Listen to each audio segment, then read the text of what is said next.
Hey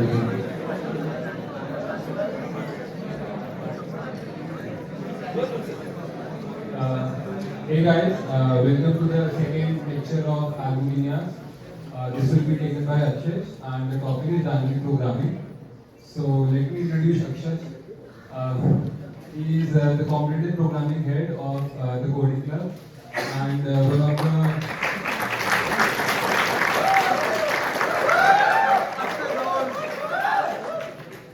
he is one of the most accomplished competitive programmers in college and has made quite a name for himself in the programming community. So he knows so many algorithms and data structures that you cannot even imagine of. I mean, I have met so many masters and grandmasters, but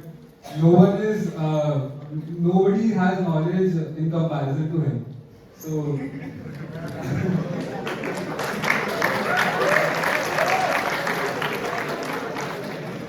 I wish this sector is very information to you.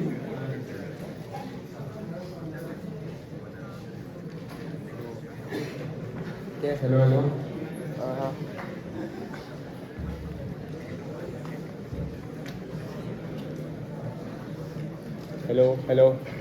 Hello आवाज़ आ रही है पीछे? आ रही है ना? तो इतने पे आ रही है आवाज़? आ रही है पीछे? हेलो, कूल ठीक है। तो आज डायनेमिक प्रोग्रामिंग स्टार्ट करते हैं। तो देखो, मतलब ज़्यादा पढ़ने के लिए है नहीं वैसे डीपी में, मोर और लेस प्रॉब्लम सॉल्विंग ही रहती है डीपी में। तो 5 मिनट में या 2 मिनट में ओवरव्यू बता देता हूँ कि कब डीपी के प्रॉब्लम्स तुम आइडेंटिफाई करके सोच सकते हो डीपी के डायरेक्शन में। तो सबसे पहला फैक्टर रहता है कि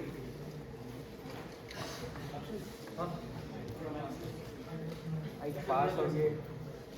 हेलो, आ रही है आवाज़ वैसे पीछे? ऐसे भी आ रही है क्या आवाज़? मैं इतना चिल्ला के बोलूँगा तो आ रही है ना? ठीक है, फिर माइक हटा ही देते हैं।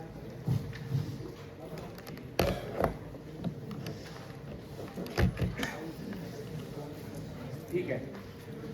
सो फर्स्ट फैक्टर मतलब जो शायद सबसे क्रूशियल है कि डीपी के प्रॉब्लम है वो कि एक ओवर ऑल्सो गाइस, मतलब वैसे बेटर रहेगा कि तुम लोग नोट्स बना लो साथ में लिख के, क्योंकि मैं पूरा कोशिश करूँगा कि स्ट्रक्चर्ड रहे पूरा लेक्चर, ताकि एक स्ट्रक्चर मिले। मतलब डीपी के प्रॉब्लम से यूजुअली मेरे साथ भी ये दिक्कत रहती थी कि मेरे पास एक स्ट्रक्चर नहीं होता था प्रॉब्लम सॉल्व करने का। डायरेक्ट मैं जंप कर रहा हूँ रेकरेंस रिलेशन बनाने पे या फिर ऐसे कुछ पे बेस केस सोच रहा हूँ या आंसर सोच रहा हूँ, तो वो क्लैरिटी नहीं रहती मतलब पूरे प्रॉब्लम में। तो इसीलिए मतलब लेक्चर में नोट्स लिख लो, आई गेस फ़ायदा होगा। ठीक है, तो सबसे पहले ओवरलैपिंग स्ट्रक्चर होना। तो वही वो फेमस एग्जांपल फिबोनाची नंबर्स का फॉर एग्जांपल, कि अगर तुम्हें n निकालना है और तुम्हें अगर n-1 और n-2 पता है तो तुम n आराम से गेस कर सकते हो। So solving the problem for n is similar to solving the problem for n-1 or say n-2, right? So if you see something similar जहाँ पे कुछ ओवरलैप हो रही है चीज़ें, जैसे n-1 निकालने के लिए n-2 की ज़रूरत पड़ेगी, so there is some overlapping। तो यहाँ पे चीज़ें स्टोर करना is very beneficial। मतलब तो सबसे पहला पॉइंट ये है, ये ध्यान रखना है। Okay, after that so in general dB problems दो ही टाइप के होते हैं। मतलब अगर तुम्हें कुछ ऐसा दिख रहा है तो काफ़ी चांसेस है कि डीबी उसमें लग रही होगी। सो if you have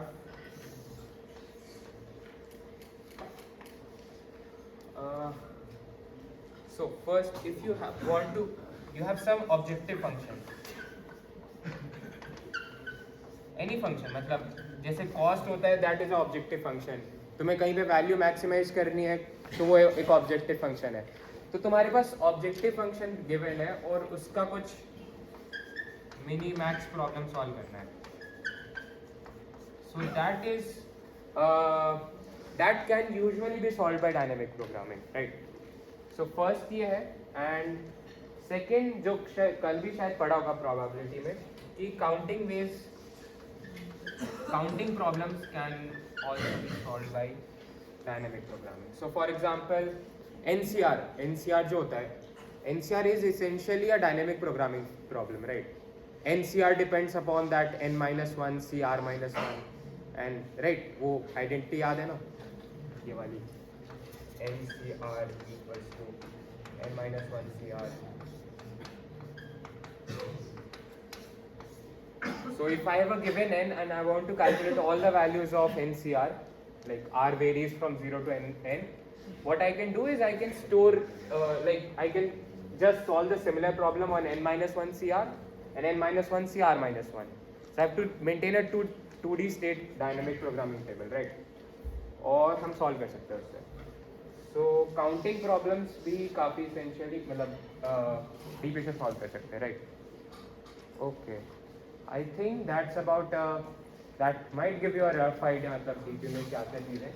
So problem से start करते हैं. तो problems का ऐसा structure रखूँगा मैं कि मैं problem idea बताऊँगा, तुम लोग 2 मिनट 5 मिनट उसको समझ लो problem का एटलीस्ट अच्छे से और फिर attempt कर लो. मतलब यूजुअली खुद ही attempt करना क्योंकि बात करोगे इतने लोग हैं तो हासिल होता है, तो वो अवॉइड करने के लिए मतलब अटेम्प्ट कर लो जितना भी होता है, ठीक है चले. और मैं फिर बताऊंगा कि कैसे सोच सकते हैं structured management. So this is the first problem. इसके दो पार्ट्स हैं. This is called frog and this is a problem on एडकोडर.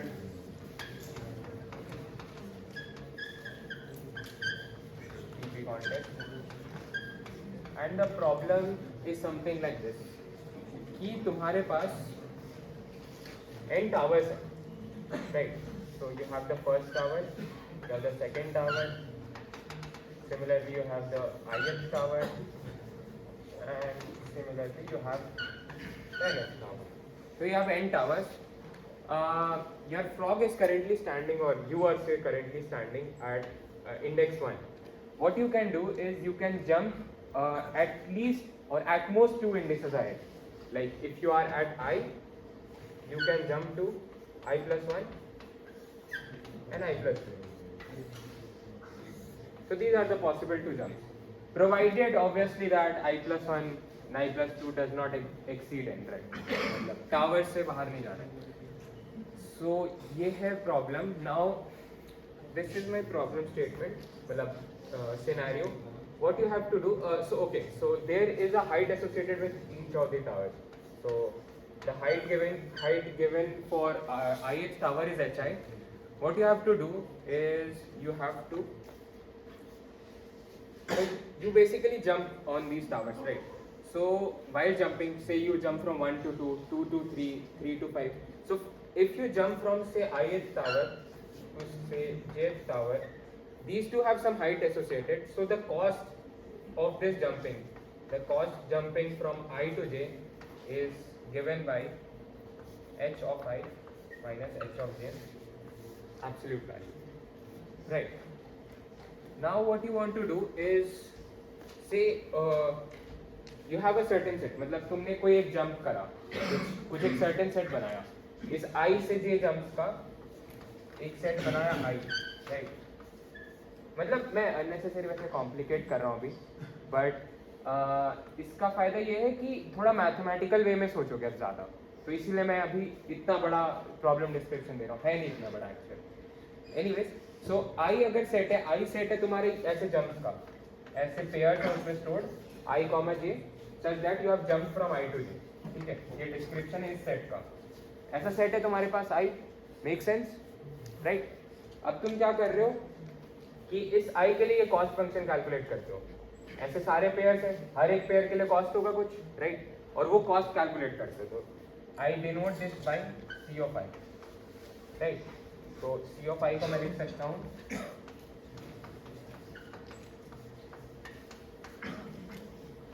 all the pairs that belong to I and you have the cost function that is hi minus hj का absolute value का मतलब difference जो भी उन दोनों के बीच का distance. So this is c of I.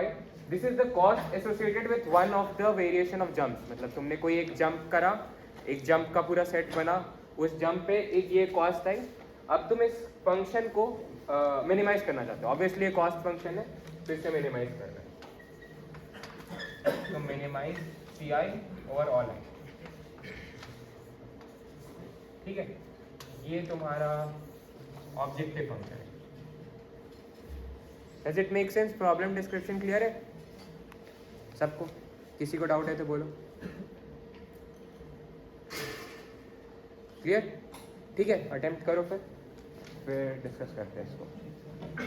Let's discuss in 3 minutes, right?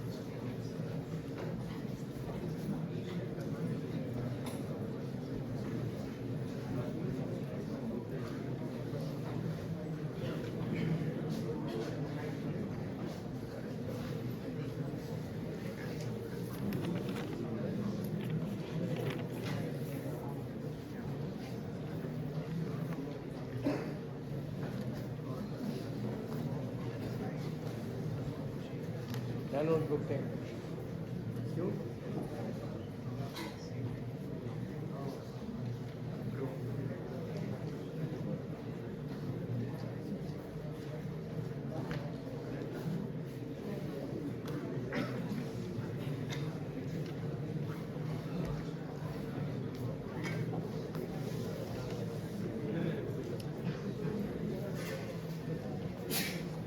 ये नोट कर लिया सबने?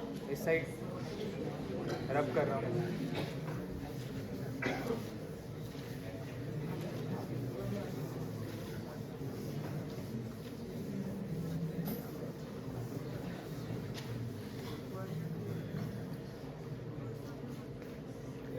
हाँ क्या?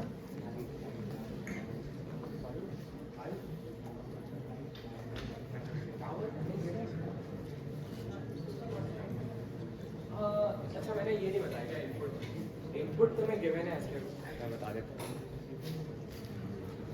सो मैं कंस्ट्रेंट लिखना भूल गया, सॉरी।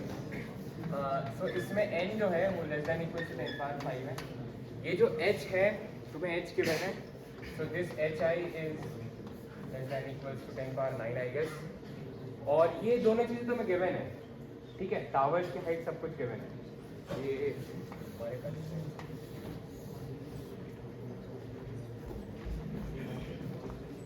ठीक है।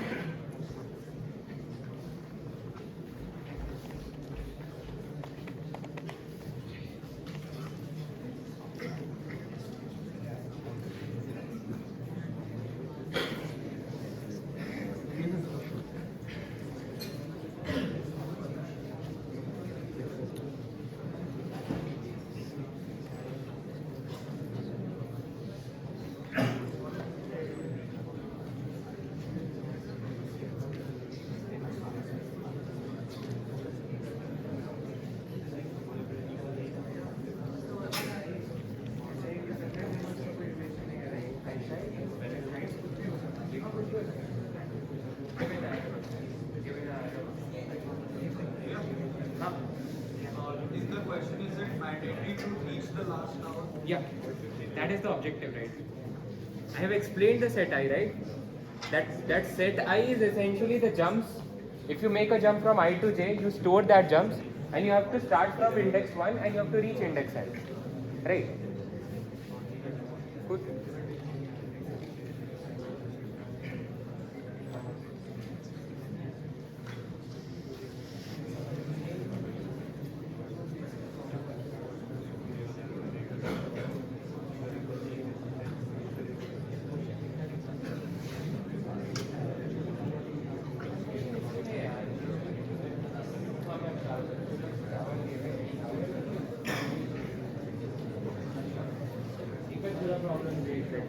ठीक है, डिस्कस करते हैं। मैं प्रॉब्लम पूरा फिर से रिट्रेट कर लेता हूँ एक बार। सो मतलब ये सब मैथमेटिकल जार्गन हटा के अगर मैं प्रॉब्लम डिस्क्राइब करना चाहूँ, तुम इंडेक्स 1 पे खड़े हो, इंडेक्स n पे पहुँचना है एंड पॉसिबल ऑपरेशन तुम्हारे पास है कि तुम i से i+1 या i+2 जा सकते हो, ठीक है। ये दो पॉसिबल जंप्स हैं at each index provided you don't exceed the tower n, you have to reach tower n just, ठीक है। ये करने के लिए तुम्हारे पास एक कॉस्ट होगा, ये कॉस्ट इससे डिनोटेड है कि अगर तुम i से j जंप कर रहे हो तो उन दोनों का एब्सोल्यूट डिफरेंस जो है वो तुम्हारा कॉस्ट है। अब इस तुम्हारे पास बहुत सारे पॉसिबिलिटी होंगे जंप्स की, तुम कहीं i पे खड़े हो, कभी i+1 पे जाओगे या फिर i+2 पे जाओगे, वो डिफरेंट हो जाएगा, राइट। सो उसकी उन्हीं सारे वेरिएशंस पे तुमको इस कॉस्ट को मिनिमाइज करना है, ठीक है। ये प्रॉब्लम था रफली, और कंस्ट्रेंट्स n 10 पावर 5 थे और हाइट्स तुम्हारे पास 10 पावर 9 थी। ये रफ आइडिया था प्रॉब्लम का।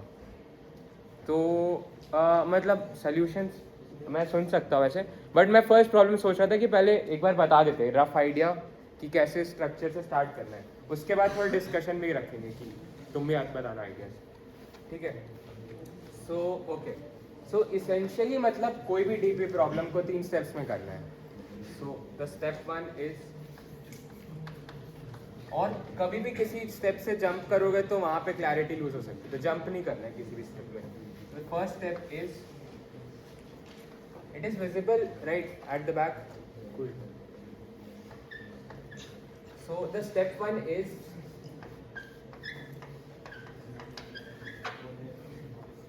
define the proper. This is very important. I mean this is the most crucial step. मतलब states और DP अगर सही से डिफाइन कर दोगे तो तुम्हारा प्रॉब्लम हो जाएगा।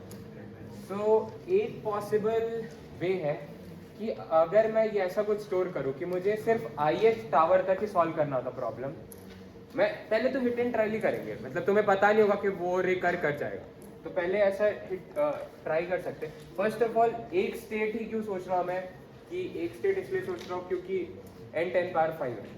सो अगर मैं टावर्स के इंडेक्सेस को एक डीपी स्टेट या फिर एरे का स्टेट, डीपी स्टेट्स तो समझ रहे ना वैसा सब लोग, नहीं? अच्छा okay. So essentially the things which you store, जिसके कॉरेस्पॉन्डिंग एक आंसर निकालते हो तुम, उनको स्टेट्स बोलते हैं, ठीक है। उन स्टेट्स को तुम एक नोड की तरह या फिर कुछ भी इमेजिन कर सकते हो, लाइक तुम्हारे पास फिबोनाची नंबर में जैसे होता है, फिबोनाची नंबर ऑफ n जो होता है वो n-1 और n-2 होता है। So if you want to solve the problem for n, वो n तुम एक स्टेट बोलते हो, ऐसे स्टेट्स हैं। तुम जिस चीज़ के कॉरेस्पॉन्डिंग, मतलब फंक्शन में जो डोमेन और रेंज होता है ना, जो तुम्हारा डोमेन है वो बेसिकली स्टेट्स है, ठीक है। Well and good, cool. So the first try which we can, मतलब first approach we can think of is, let's define something like this. dp of x is defined as the minimum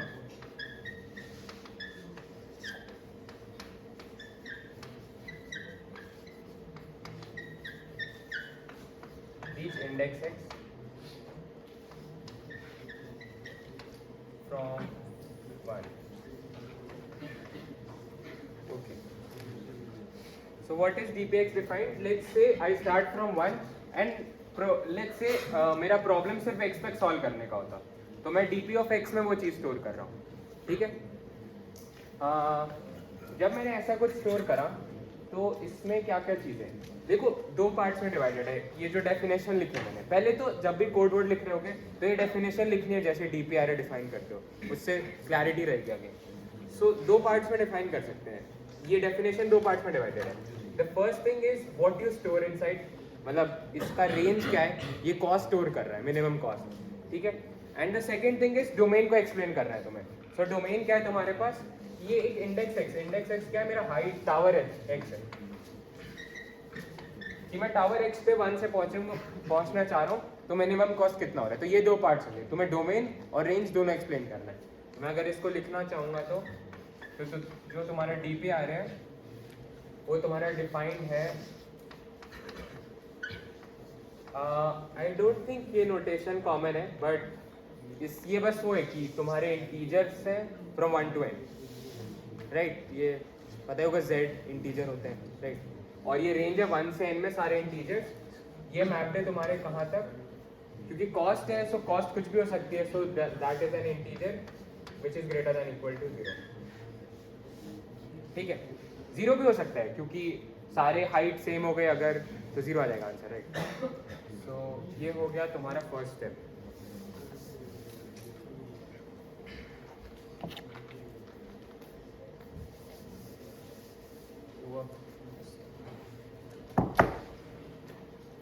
ठीक है, now step 2। कोई guess करना चाहेगा step, मतलब step 2 is essentially forming the recurrence relation, मतलब वो overlapping problem क्या हम बना सकते हैं इसमें, वो सोचना है मुझे। So this is called recurrence relation formation.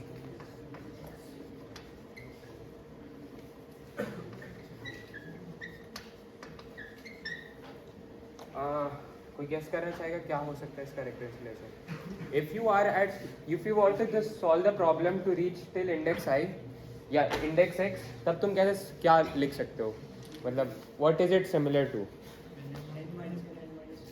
हाँ n एग्जैक्टली, x पे हूँ मैं अगर, तो x माइनस 1 x माइनस 2 से ही आया हूँगा, तो वो सिमिलर प्रॉब्लम हो गई। क्या लिख सकता हूँ मैं कि अगर मैं करेंटली मैं x पे खड़ा हूँ, दैट इज सेम एज दो पॉसिबिलिटीज हैं कि मैं x पे x माइनस 1 या x माइनस 2 से आऊँगा। अगर मैं x माइनस 1 से आऊँगा, सो ये तो x माइनस 1 तक पहुँचने की मिनिमम कॉस्ट है। उसके बाद मुझे कॉस्ट क्या लगेगी, x माइनस 1 से मैंने क्लेम कर रखा है, मैं x पे जंप कर रहा हूँ, तो the cost associated will be h of x minus h of x minus 1, right. This is the first case and the second case is also similar.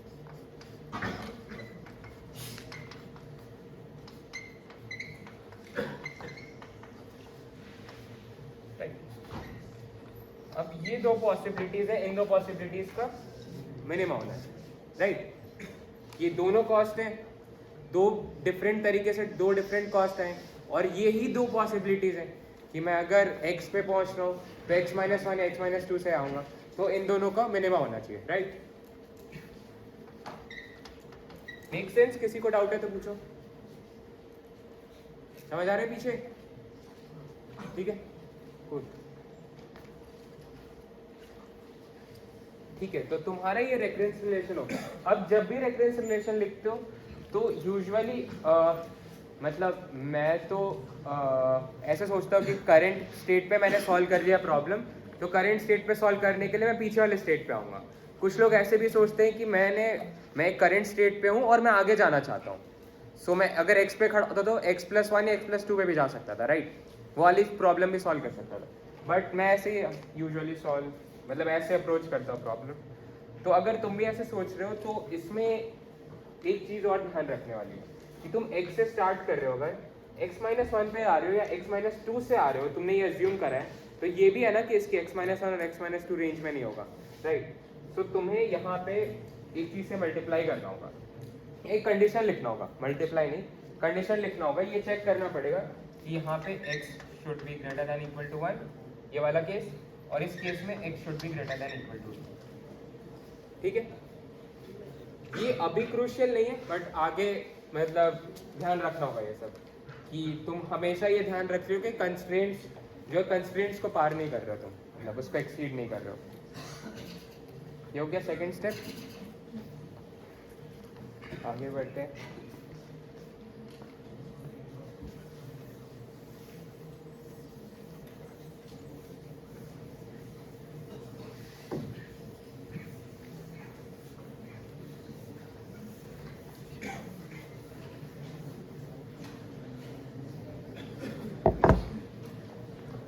And step 3 is again important. I mean, हाँ ये आसान part है वैसे, but still somewhat important. So this is base case and order of these.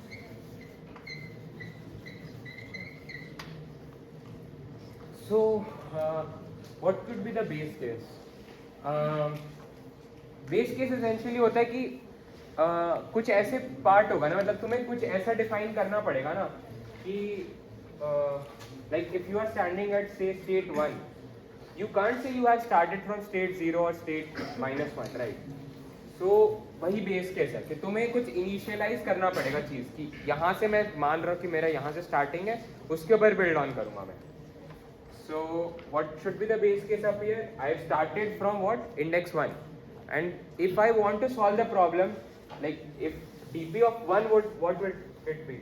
Like dp of 1 ये होगा कि minimum cost निकाल दो, इंडेक्स 1 से स्टार्ट करके इंडेक्स 1 पे पहुंचने का. सो that is just dp of 1 essentially 0, right? This is the first part and the order of loops. So यहाँ पे एक ही लूप चाहिए होगा, राइट? मतलब x ही वेरी कर रहा है और x डिपेंड कर रहा है x-1 और x-2, right? So what is happening is x depends upon x-1 and x-2. So अगर तुम जब कोड लिखने जाओगे इसका, ये रेफरेंस रिलेशन के लिए, तो कुछ ऐसा लिखोगे कि for I have my x starts from what, से 2 से स्टार्ट हो रहा है और n तक जा रहा है, ठीक है? और इंटीजर है वो ऑब्वियसली 2 से स्टार्ट कर रहे हो और n तक जा रहे हो. अब ये जो रेंज है, मतलब ये रेंज किस तरीके से इटरेट करूँ मैं 2 से स्टार्ट करके इटरेट करूँ, n से स्टार्ट करके इटरेट करूँ, या कोई रैंडम ऑर्डर लूँ, उसी को ऑर्डर ऑफ लूप्स बोलते हैं. अभी तो काफी क्लियर है कि मतलब अगर x डिपेंड कर रहा है x-1 और x-2 पे, सो x हमेशा इंक्रीजिंग ऑर्डर में होना चाहिए, राइट? डिक्रीजिंग ऑर्डर में नहीं होगा, तुम्हारा आंसर नहीं कैलकुलेट होगा, because say if you are at state x, you don't have the value for state x-1 और x-2, राइट?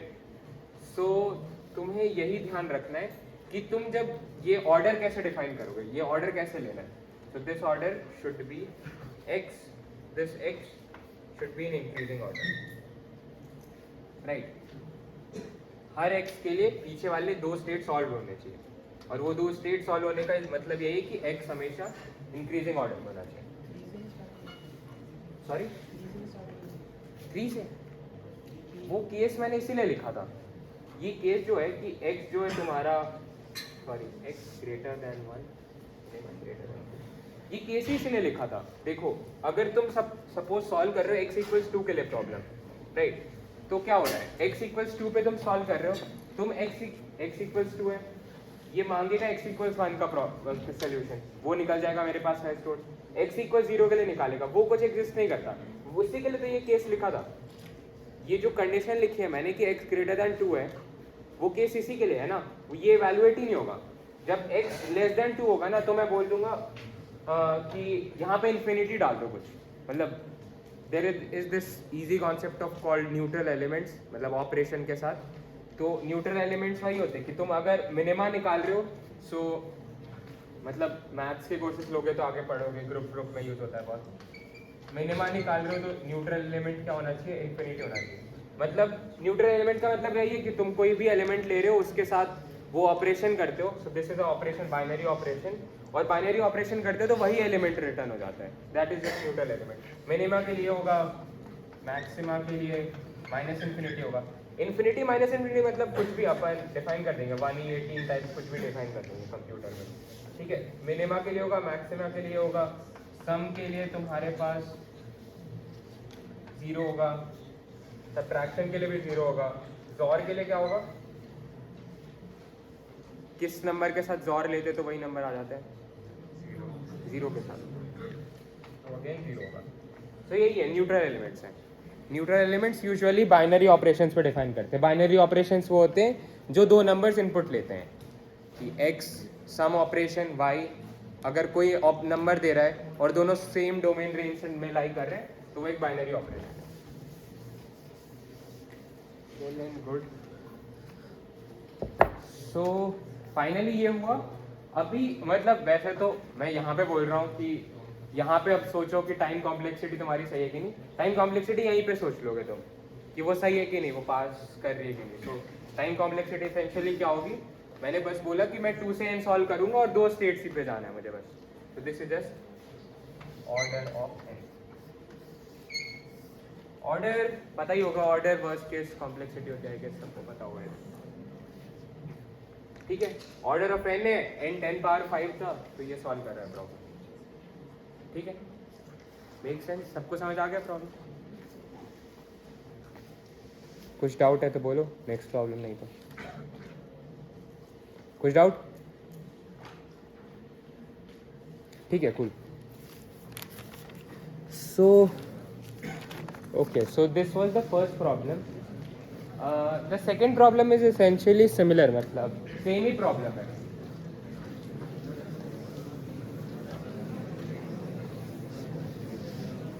गाइस कुछ है तो बोलो, डाउट किसी को? कुछ डाउट है तो बोल, क्या हुआ, क्या डाउट है? सब ठीक है, कूल।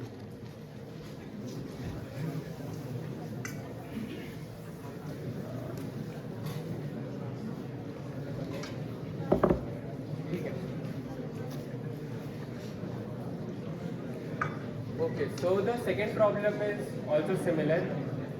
मतलब यहाँ पे मैं क्या बोल रहा था कि मैं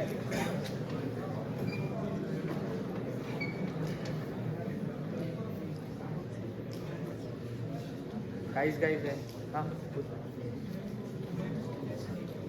ओ इन कॉम्प्लेक्सिटी। अच्छा, तो मैंने क्या बोला यहाँ पे, देखो एक स्टेट पे हो तुम, एक स्टेट जस्ट x -1 x -2 पे डिपेंड कर रहा है, और हर एक x के लिए तुम सॉल्व करोगे प्रॉब्लम। x कहाँ से कहाँ तक वेरी कर रहा है, ये चीज़ तुम इससे बता सकते हो। वही बोला था, फर्स्ट स्टेप एसेंशियली डिफाइन करोगे तो सारे स्टेप्स आसानी से फॉलो होंगे। फर्स्ट स्टेप में x कहाँ से कहाँ तक वेरी कर रहा है, 1 to n, right? This is my domain, and domain is essentially x, right? States are domain, right?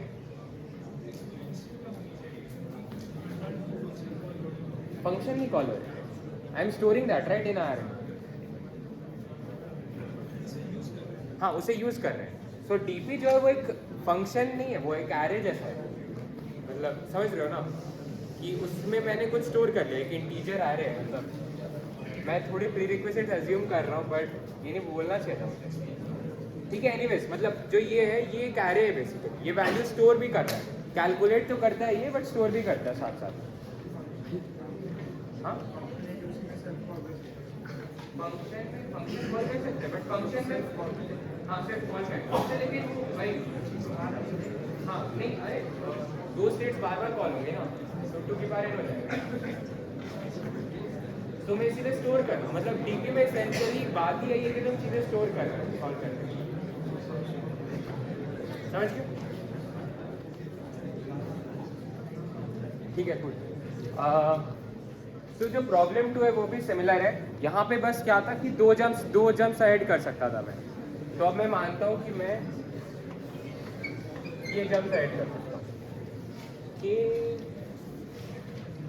Let's say some m jumps add कर सकता हूँ, और ये जो m है ये 1 से लेके k के बीच में, और ये k मुझे गिवन है। ठीक है, वहाँ पे बस ये क्या था, k जो था वो 2 था प्रीवियस प्रॉब्लम में। अच्छा, वैसे यहाँ पे एक और सोल्यूशन एग्जिस्ट कर सकता है ना, मैं ये भी स्टोर कर लूँ कि मैंने कितने जंप्स करे हैं। मतलब ऐसा कुछ अगर मैं सोचूं dp ऑफ एक्स वाई कि मैं स्टेट x पे पहुंचा हूँ और लास्ट मैंने y जंप्स करे थे, मतलब y लेंथ की जंप करी थी, तब भी मैं सॉल्व कर सकता हूँ प्रॉब्लम, राइट? सबको दिख रहा है ये? मतलब मैंने बोला कि if I have dp of x equal x comma 1, what I will do is I said, मतलब इसको मैंने ऐसे डिफाइन करा कि मैं x पे पहुंचा हूँ, मैंने एक लेंथ का प्रीवियस जंप करा था, तो उसका मतलब है मैं x - 1 से पहुंचा हूँ, और इस प्रॉब्लम को सॉल्व करने के लिए मिनिमम कॉस्ट इसमें स्टोर करूंगा, राइट? Make sense? ये भी कर सकते हैं स्टोर, और इससे बस क्या होगा, यहाँ पे ये इसकी मतलब मेमोरी कॉम्प्लेक्सिटी 2 टाइम्स होगी, बस जो भी प्रीवियस आ रहा था इसमें 2 टाइम्स स्टोर कर रहा हूँ, बट इसकी टाइम कॉम्प्लेक्सिटी कम होगी, उसकी हाफ होगी। बट ये हाफ और 2 का फैक्टर मतलब पता होगा, डिपेंड नहीं, मतलब मैटर नहीं करता, राइट?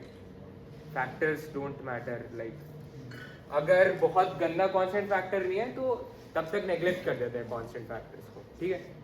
सो जैसे अगर मैं उसको ऑर्डर n बोलता हूँ टाइम कॉम्प्लेक्सिटी, तो ये ऑर्डर n/2 होगा, और इसको मेमोरी कॉम्प्लेक्सिटी ऑर्डर n बोलता हूँ तो इसकी मेमोरी कॉम्प्लेक्सिटी 2n होगी, but that is both same, मतलब कांस्टेंट फैक्टर्स हटा देते हैं। ये दिख रहा है ना सबको? वैसे dpx1 dpx2 डिफाइन करूंगा कि मैं 1 लेंथ की जंप कर रहा हूँ 2 लेंथ की जंप कर रहा हूँ, ठीक है। किसी को डाउट? हाँ, यहाँ पे y की वैल्यू कितनी हो सकती है? 2 ही हो सकती है, राइट। मैंने यही बोला, प्रॉब्लम में ये डिफाइन था ना कि 1 लेंथ की जंप लूंगा या 2 लेंथ की जंप लूंगा, सो y की वैल्यूज ही 2 है, राइट। जनरल अभी करते हैं, बट ये भी एक आइडिया था, मतलब ऐसे भी डीपी स्टेट सोच सकते थे, ठीक है। ठीक है, प्रॉब्लम तो समझ गए सब लोग। तुम क्या हो, तुम एक स्टेट आई पे हो, स्टेट आई से तुम स्टेट जे पे जंप कर सकते हो, provided the jump length is between 1 and k, मतलब k को एक्सीड नहीं कर रही है, ठीक है। और तुम्हारा एम यही है कि तुम स्टेट 1 से स्टार्ट करते हो और स्टेट n पे पहुंचना है, और स्टेट n पे पहुंचने के लिए मुझे मिनिमम कॉस्ट कितना लगेगा?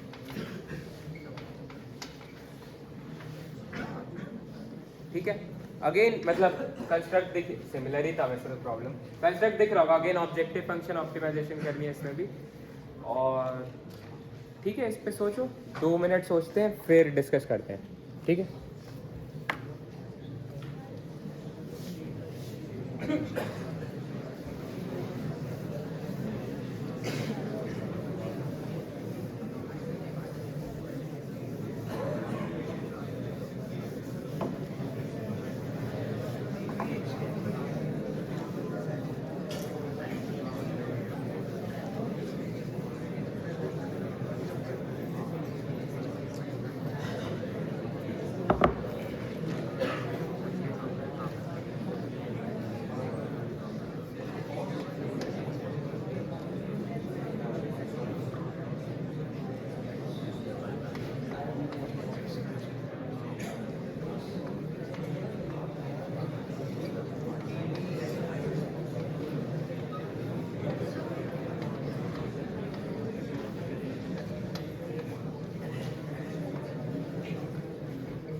रिकॉर्ड हो रहा है?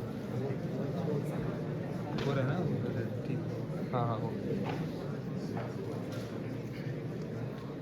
कुछ हेल्प चाहिए क्या? नहीं नहीं, ठीक है, तुझे काम है, काम है ना कुछ? नहीं बाहर। ओके।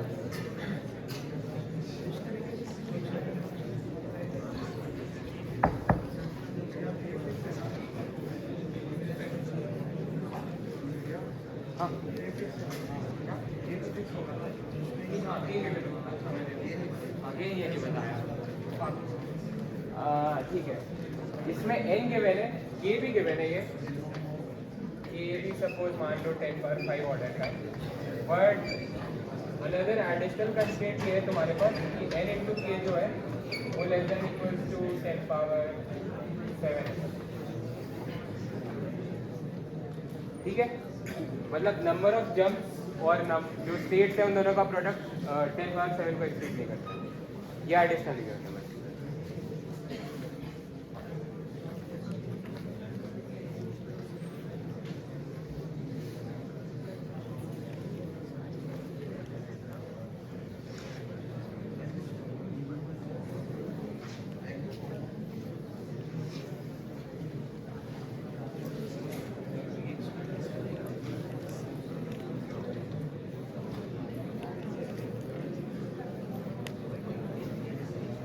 ठीक है, करें। सिमिलर ही था प्रॉब्लम वैसे। डीपी स्टेट बताओ, कोई क्या रख सकते हैं? क्या x को हाँ मतलब ये जो दो स्टेट थे उसके वक्त यही लेता हूँ कुछ और कोई और डीपी स्टेट किसी और के दिमाग में आया हो ठीक है कोई so one of the ways to define is कि डीपी ऑफ एक्स डिफाइन कर देंगे अगेन मतलब same definition literally just reach index x and hence the minimum cost.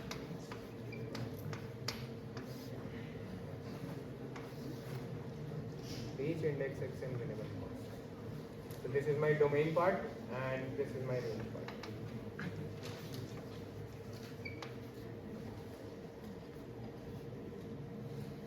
ठीक है recurrence relation क्या बनेगा dp of x is equals to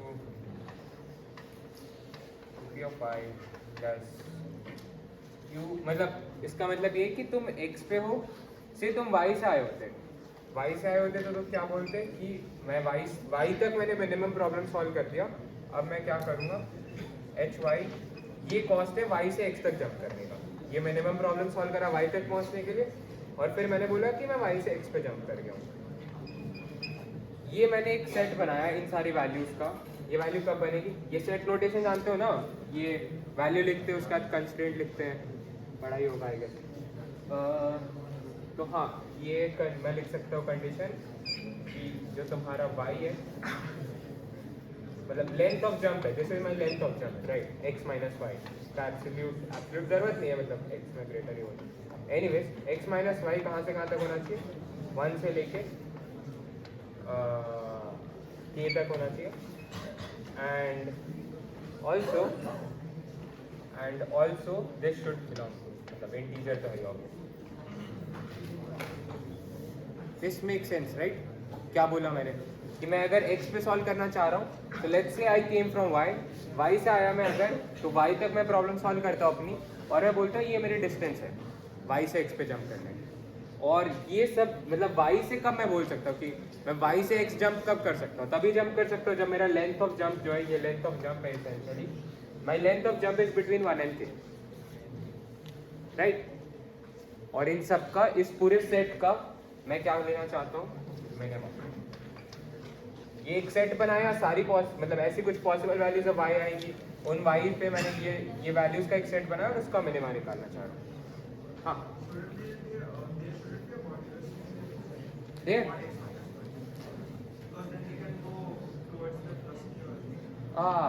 correct तो मैं ये हटा दूंगा तो सही हो जाएगा राइट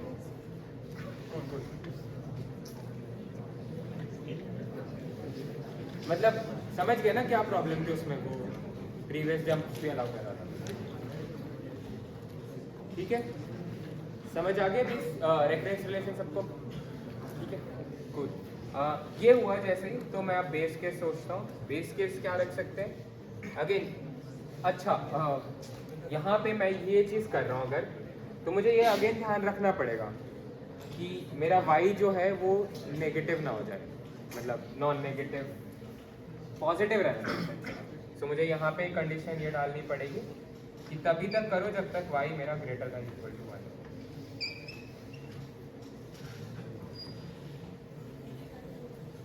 ठीक है जैसे मैंने ये कंडीशन डाली मतलब ये कंडीशन डालने का फायदा क्या है ना कि बेस केस कम लिखने पड़ेंगे और बेस केस तो मैं मतलब खुद से लिखने पड़ते हैं ब्रूट फोर्स टाइप कोड करना पड़ता है राइट तो इसीलिए बेस केस कम हो जाएंगे जब ये कंडीशन डाल दोगे तो इसमें बेस केस बस मुझे क्या लिखना होगा कि टीपी ऑफ स्टेट 1 पे पहुंचने के लिए मुझे कॉस्ट ये हो गया ऑर्डर ऑफ फ्लूज भी आसान है इसमें काफ़ी x है x y से आया और मैंने y बोल रखा है x से कम ही है तो x एसेंशियली इंक्रीजिंग ऑर्डर में होना चाहिए राइट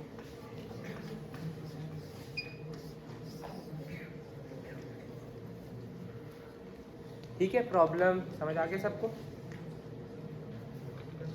कुछ doubt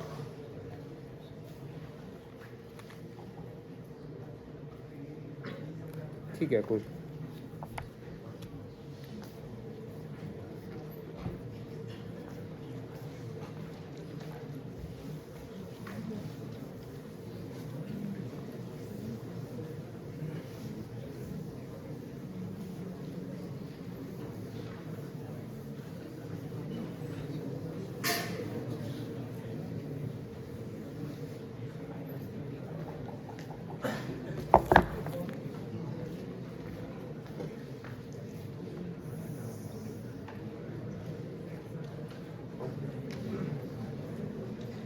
let's move ahead. So second problem में काफ़ी मतलब वेल नोन है वैसे तो काफ़ी प्रॉब्लम. इसका एक वेरिएशन है, मुझे बस हाँ इसकी अच्छा टाइम कॉम्प्लेक्सिटी इसकी होगी क्या. तुम x पे हो करेंटली, x कितने स्टेट्स पे डिपेंड कर रहा है, एट मैक्स कितने स्टेट्स पे डिपेंड कर रहा है, लास्ट k पे, राइट. लास्ट k पे डिपेंड कर रहा है और ये तुम हर स्टेट के लिए बोल रहे हो, मतलब वर्स्ट केस सिनेरियो में. तो कॉम्प्लेक्सिटी n इंटू के. सो वो जो कंस्ट्रेंट लिखा था उसका यही मतलब था कि n इंटू के कभी भी एक्सीड नहीं करेगा तुम्हारा.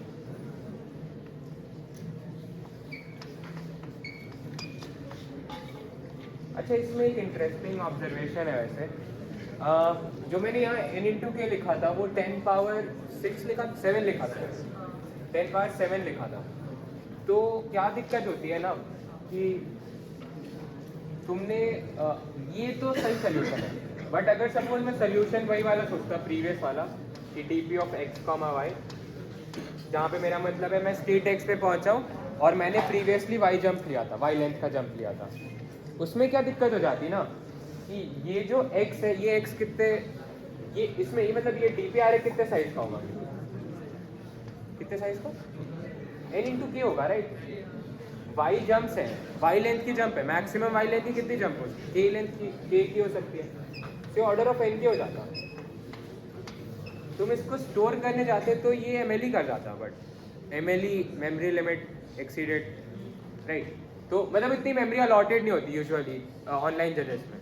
तो तुम्हें ये सोल्यूशन लिखते हुए यहाँ पे ध्यान रखना होता, समझ रहे हो. यहाँ पे ये दिक्कत थी. बट हाँ, हमने स्टेट ही एक लिया था और उस स्टेट में मेमोरी मैक्सिमम कितनी 10 पावर 5 की ऑर्डर की हो सकती है, तो दिक्कत नहीं है. 10 पावर 7 की ऑर्डर की मेमोरी में जाने लगोगे ना तब मतलब चांसेस है कि एमएलई हो सकता है. ऐसे कुछ प्रॉब्लम्स हैं, मैं लाया हूँ, उसमें डिस्कस करेंगे. बट हाँ, ये ध्यान रखना है कि इस वाले सोल्यूशन में ये वाला सोल्यूशन गलत हो सकता है. मतलब मैं ऐसा टेस्ट केस बना सकता हूँ कि तुम्हारा सोल्यूशन मैं फेल करा दूँ ऐसे. अच्छा, ये भी चीज़ नोटिस कर रहे होगे, मैं जितने ज़्यादा स्टेट्स लिखूंगा उतना कम रेफरेंस रिलेशन लिखना पड़ेगा मुझे. मतलब उतने आसानी से प्रॉब्लम सॉल्व कर सकता हूँ मैं. स्टेट्स का नंबर बढ़ाऊंगा मैं तो ऑब्वियसली ज़्यादा इन्फॉर्मेशन स्टोर कर रहा हूँ. जैसे ही ज़्यादा इन्फॉर्मेशन स्टोर कर रहा हूँ कि चांसेस है कि मैं आसानी से भी प्रॉब्लम सॉल्व कर पाऊंगा. Like this should how it work, right. मतलब ऐसे ही काम होना चाहिए इसका कि तुम ज़्यादा इन्फॉर्मेशन स्टोर करोगे तो तुम्हारा प्रॉब्लम सॉल्विंग आसान होनी चाहिए. बट हाँ, बट मेमोरी या फिर कुछ गड़बड़ हो सकती है उसमें. ठीक है. So again let's talk about the second problem. तो सेकेंड प्रॉब्लम है नाक्सर.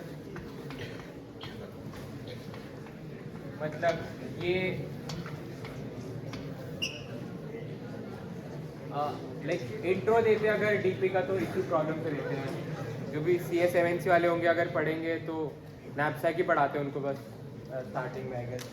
तो नैपसैक काफ़ी इंपॉर्टेंट और क्रूशियल प्रॉब्लम है. सो देखते हैं हम लोग कैसे करते हैं. क्या प्रॉब्लम स्टेटमेंट है. प्रॉब्लम स्टेटमेंट ऐसा है कि मेरे पास n आइटम है, right, and each item has an attribute. मतलब हर आइटम से एसोसिएटेड दो वैल्यूज हैं. मेरी एक वैल्यू है और उसका वेट है. मतलब अगर कुछ सपोज जैसे कैंडी है तो कैंडी का एक वेट एसोसिएटेड है और उससे हैप्पीनेस कितने मुझे मिलती है वो associated, right. Now what I have, let's say I want to carry these candies. मतलब मैं इसको कैरी कर रहा हूँ एक नाम एक सैक में. तो क्या कंस्ट्रेंट है कि ये सैक जो है इसके अंदर जो भी एलिमेंट्स है उनका वेट एक कैपिटल W मुझे दे रखा है, ये कैपिटल W से कम होना चाहिए, ठीक है. तो ये मैं डालता हूँ तो इसमें एक कंस्ट्रेंट है. ये कंस्ट्रेंट है बेसिकली तुम्हारे कि जो the weight of items that you put in the sack should not exceed W. मतलब तुम्हारा सैक फट जाएगा उसके ऊपर. ये है इसका constraint and the objective function अब हियर और इस मतलब तुमने जो भी आइटम्स डाले उनके साथ वेट पे तो ये कंस्ट्रेंट है बट वैल्यू पे नहीं है कोई. तो वैल्यू को तुम्हें मैक्सिमाइज करना है. तो वैल्यू ऑफ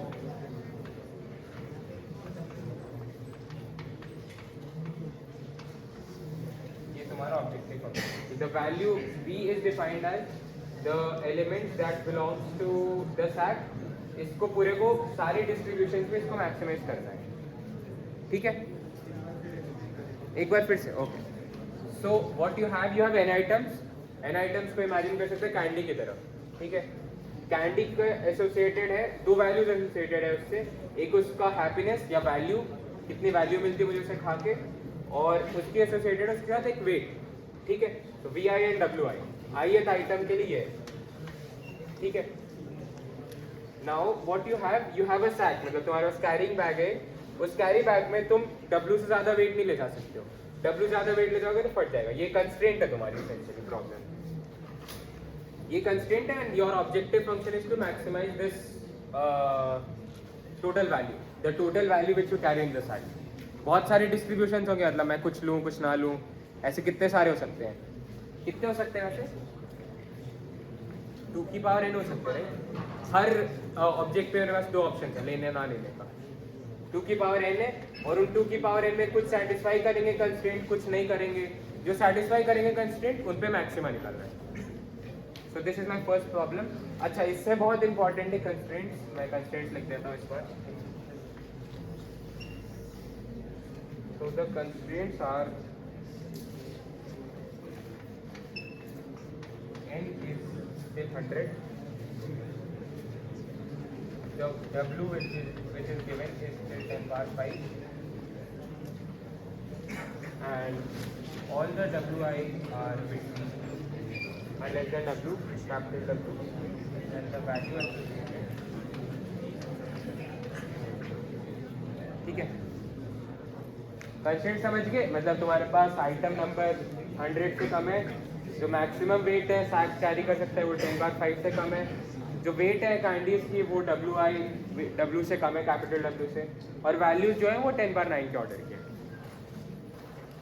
ठीक है? सो सोचो इसको. Let's discuss in like 3 minutes और समथिंग.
बोलो बोलो.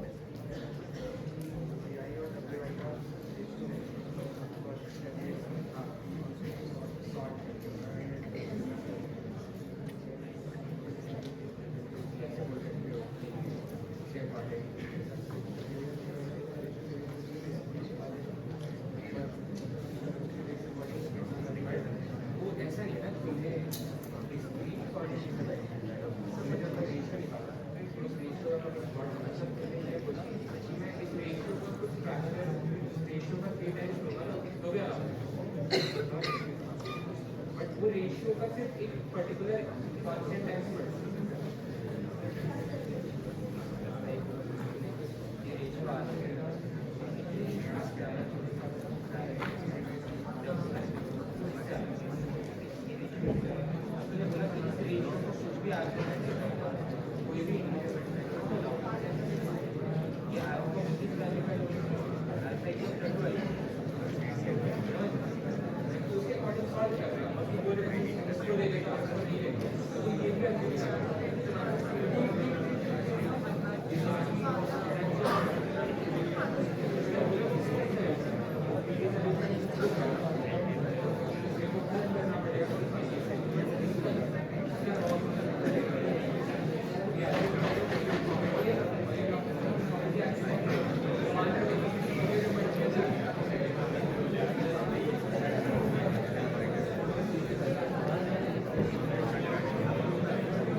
ठीक है, करिए डिस्कस। किसी के पास आइडिया कुछ? वी आई, ओके, ये मतलब कर देते एक बार। लाइक हाँ, काफ़ी सही डाउट है वैसे कि V I by W I से क्यों नहीं सॉर्ट कर सकते। तो तुमने V I by W I लिया, तुम एक चीज़ को मैक्सिमाइज करना चाह रहे हो, एक चीज़ को मिनिमाइज करना चाह रहे हो, लग रहा है ये सही होना चाहिए। इसे सपोज कुछ रेशियो आ रहा है, ये हर एक एलिमेंट के लिए आएगा। अब तुम बोल रहे हो कि इस रेशियो आर के अकॉर्डिंग सॉर्ट कर लेते हैं। इसमें दिक्कत ये है ना कि तुम रेशियो आई के आर आई के अकॉर्डिंग मान रहे हो, तुम ये मान रहे हो कि तुम आर आई का कोई भी मल्टीपल ले सकते हो। मतलब ये फील हो रहा है कि तुम कुछ ऐसा बोल रहे हो कि मैं आर आई का 3 टाइम्स भी लूंगा तो वो भी अलाउड है, बट एक्चुअल में ऐसा नहीं है। डिस्क्रीट वैल्यू ही अलाउड है। आर आई को जब मैं आर आई इंटू अल्फा आई करूँगा, मतलब ऐसा कुछ करूँगा अगर, तो ये जो अल्फा है ये सिर्फ अल्फा की वैल्यू डब्ल्यू आई के लिए अलाउड है। अगर मैं आर आई को मैक्सिमाइज मतलब आर आई के अकॉर्डिंग वैल्यूज लूँ तो ये गड़बड़ है इसमें कि इसमें एक ही डिस्क्रीट वैल्यू अलाउड है, बट यू आर अज्यूमिंग कि काफ़ी सारे डिस्क्रीट वैल्यूज अलाउड है उसकी। कुछ भी अल्फा की वैल्यू ले लूँगा मैं 2 टाइम्स ले लूँगा अगर, तो वो भी अलाउड है, और इसीलिए ये पूरा ऑब्जेक्ट लेना बेनिफिशियल है। समझ रहे हैं? ये सही नहीं है। मतलब हो सकता है तूने इसके अकॉर्डिंग सॉर्ट करा, मैक्सिमम वैल्यू ले ली, ठीक है। अब तू कुछ बोल रहा है कि एक में एक स्टार्टिंग वैल्यू में सिर्फ आर आई इंटू 2 था, मतलब आर आई इंटू 2 वैल्यू तुझे गेन हो रही है। बाद में तूने कोई ऐसी वैल्यू ली जिसमें are I into R J into 100 value gain हो रही है, ठीक है। तूने कुछ ऐसी वैल्यू ले ली, बट ये फैक्टर्स नहीं पता ना, मतलब समझ रहे हो, ये फैक्टर्स को भी अकाउंट में रखना है। ये टोटल फैक्टर्स का समेशन आएगा ना। तुमने बस इस फैक्टर के अकॉर्डिंग सॉर्ट करके बोल दिया कि काम हो जाएगा मेरा। बात समझ आ रही है? आ रही है समझ? हाँ, फिर से बताता हूँ मैं। देखो, ये तुमने आर आई निकाला, तुम्हारा टोटल वैल्यू क्या होगी? R I into some factor होगी। अब वो फैक्टर को मैक्सिमाइज करना है। तुम बोल रहे हो कि सिर्फ आर आई को मैं आर आई का मैक्सिमम के अकॉर्डिंग वैल्यूज ले लूंगा तो हो जाएगा काम, but that is not correct. Can you see why? There are 2 factors involve. मतलब अब वो यही बात हो गई कि तुम x इंटू वाई दे रखा है तुमको, तुम बोल रहे हो बस x के अकॉर्डिंग सॉर्ट करके ले लेते हैं वैल्यूज। 2 आयरेस गिवन है, x के अकॉर्डिंग सॉर्ट करके वैल्यूज ले लो, उससे कॉरेस्पॉन्डिंग जो भी y है वो ले लो, बट ऐसा सही नहीं है, राइट? दिख रहा है सबको ये? क्या इंटू W बाई डब्ल्यू आई? क्या ये बोल रहा है? कैपिटल W बोल रहा है? वो तो गलत, सेम ही बात है ना। नंबर के लिए नहीं, बट अगर तू उसके अकॉर्डिंग सॉर्ट कर रहा है तो वो बात तो सेम ही है, राइट? तूने बोला ये ना करके तू बोल रहा है यहाँ पे W का फैक्टर लगा दो। हाँ, ये W आई था ही ना, W आई स्क्वायर। इससे क्या फायदा हुआ? W by W I value क्यों देगी तुझे? ये फैक्टर क्यों आया? मतलब ये फैक्टर तो इम्पोर्टेंट ही नहीं है।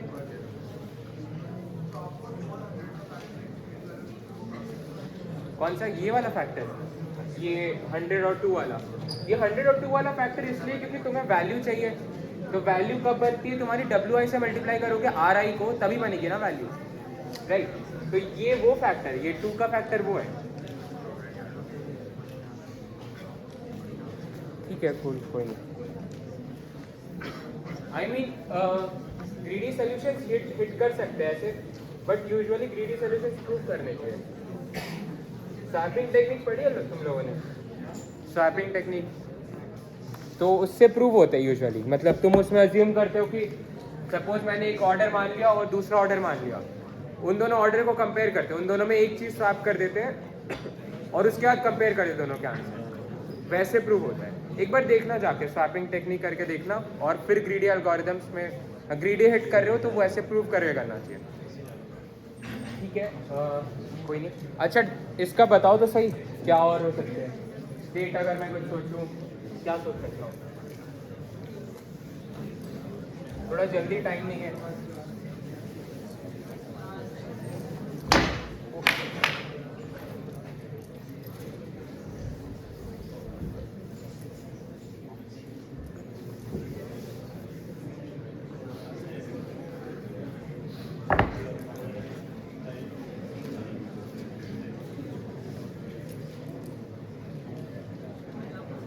हाँ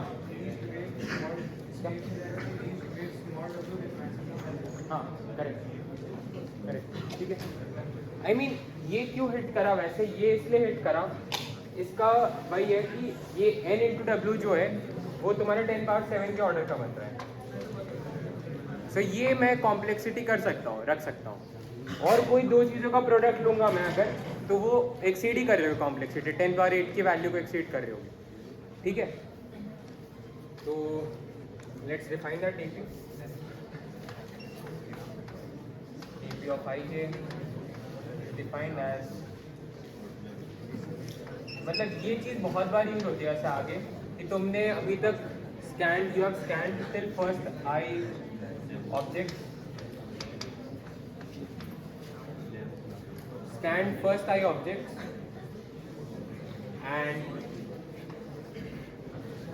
made exactly j way, right? After you have done this, you want to, so this is my, I am explaining the domain up here, right? मैंने जब डोमेन एक्सप्लेन करा उसके बाद मैं रेंज एक्सप्लेन करूँगा। रेंज क्या है मेरी, मैं इसमें स्टोर करूँगा हाँ मैक्सिमम वैल्यू स्टोर करूँगा, maximum value that can be achieved if I have scanned the first I object and I have made exactly j weight. This is what I am storing. ठीक है, cool. ये हो गया। Reference relation क्या लिख सकते हैं, अगर मैंने आई ऑब्जेक्ट को, तो हाँ अभी हर ऑब्जेक्ट को तुम ith ऑब्जेक्ट पे हो, तुमने फर्स्ट आई ऑब्जेक्ट स्कैन करे तो या तो ith ऑब्जेक्ट लिया होगा या नहीं लिया होगा, that is same as saying मैंने सपोज ith ऑब्जेक्ट नहीं लिया, अपने सैक में नहीं लिया उसको, तो मैं आई, मेरे पास वेट सेम रहेगा बट मैं सेम प्रॉब्लम सॉल्व करूंगा फर्स्ट i -1 इंडेक्सेस पे। ठीक है,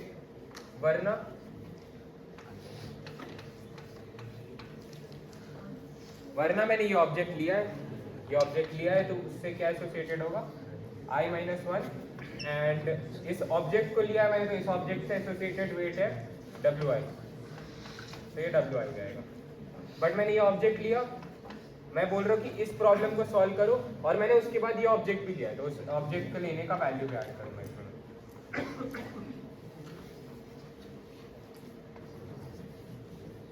राइट, मेक सेंस। और इन दोनों का मैं मैक्सिमा लेना चाहूँ। ठीक है, समझ आ रहा है सबको? मैं एक्सप्लेन कर देता फिर से। आई जे है तुम्हारे पास, तुमने बोला आई तो ऑब्जेक्ट को नहीं लिया, आई तो ऑब्जेक्ट को नहीं लिया, तो that is same as taking, you haven't taken the weight, like the weight remains unchanged, and you want to solve the same problem on first I -1 object. So this is the first part. The second part is you have solved the problem, you have taken the object I. If you have taken the object I, what you will do, ये तुम्हारे first I -1 object पे solve करो problem, और ये weight मैंने already ले लिया, ये weight कम होगा क्योंकि ये weight मेरा कहाँ से आ रहा है, I तो object से आ रहा है, तो ये प्रॉब्लम मैं सॉल्व कर लूँ और उसके ऊपर बिल्ड ऑन करूँगा, मैं वैल्यू vi ऐड करूँगा। ठीक है, एक सेंस? एक सेंस? किसी को डाउट है तो बोलो। हाँ, डीपी के लिए डीपी डीपी आर एक्सप्लेन करो। ओके, सो डीपी आर जो है कि तुमने क्या करा, तुमने फर्स्ट आई ऑब्जेक्ट को स्कैन करा है अभी तक, and you have made the weight exactly equals to J in your sack, मतलब वो जो सैक है तुम्हारे पास उसमें तुमने वेट जे बना लिया है, उसके कॉरेस्पॉन्डिंग मैक्सिमम वैल्यू कितना स्टोर कर सकते हो वो स्टोर कर रहा हूँ मैं। Maximum value that can be made if you have scanned the first I object and you have made exactly J weight. Clear? ठीक है, ये हो गया फर्स्ट पार्ट। रेफरेंस रिलेशन हो गया। Now base case. अच्छा, अगेन यहाँ पे ध्यान रखना है, मैं प्रीवियस स्टेट्स पे जा रहा हूँ, इस प्रीवियस स्टेट पे जा रहा हूँ तो एक कंडीशन और क्या होनी चाहिए कि जे जो होना चाहिए वो must be greater than equals to wi, ये कंडीशन होनी चाहिए। ठीक है, okay, and the base case should be you have scanned the first object, you haven't taken it, so dp of 1 0 should be 0 have scanned the first object, you have taken the first object, that means you have made the weight wi. If you have made the weight wi, you will gain the value vi. Right? This base case is clear, right? और बाकी सारे states को मैं किससे initialise करूंगा? ये दो states possible है, अभी ये स्टेट पॉसिबल ही नहीं है. dp ऑफ 1 wi माइनस, ये वाली स्टेट पॉसिबल ही नहीं है, राइट? तो इस स्टेट को मुझे कुछ ऐसे वैल्यू से इनिशियलाइज करना पड़ेगा कि ये कभी रोल ही ना प्ले करे. तो मैं इसको किससे इनिशियलाइज कर दूंगा? मैक्सिमा है तो उसके neutral element, that is minus infinity, right? इसको मैं माइनस इन्फिनिटी कर दूंगा. सो मैं सारे स्टेट्स को in general i comma j को माइनस इन्फिनिटी करूंगा. इन दोनों स्टेट्स को बस बाद में 0 और vi स्टेट सेट कर दूंगा. ठीक है, cool. ये हो गया. Okay, so this was the first part.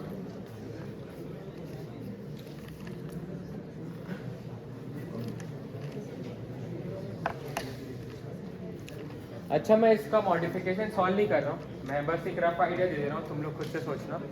तो इसका भी एक मॉडिफिकेशन होता है. इसका मॉडिफिकेशन कुछ ऐसा है कि ये जो 10 पावर 5 है इसको 10 पावर 9 कर देता हूँ मैं, और इस वैल्यू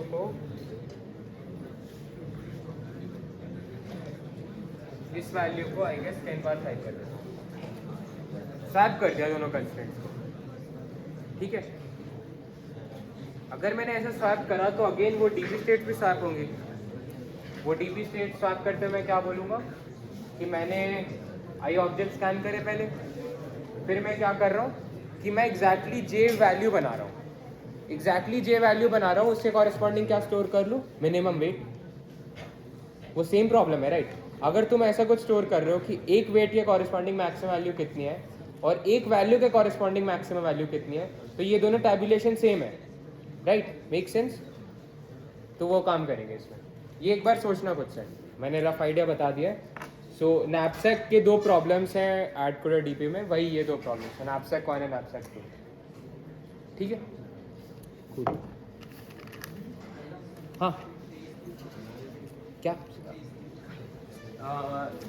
स्टेप 3 ना, बेस केस, राइट? ये वाला.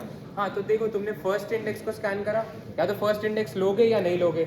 अगर तुमने उसको नहीं लिया तो उससे एसोसिएटेड वेट कितना होगा? 0, और वैल्यू कितनी होगी? 0. अगर तुमने उसको ले लिया तो उससे एसोसिएटेड वेट wi होगी और वैल्यू vi होगी. बस. ठीक है, कूल. ओके, सो अभी थोड़े दो जो प्रॉब्लम्स हैं जी में, कौन से प्रॉब्लम है? पार्ट 1 पार्ट 2 में. स्टेप 2 में वेट स्टोर कर रहे हैं. हाँ, सम ऑफ, हाँ, सैक में जितना वेट बना है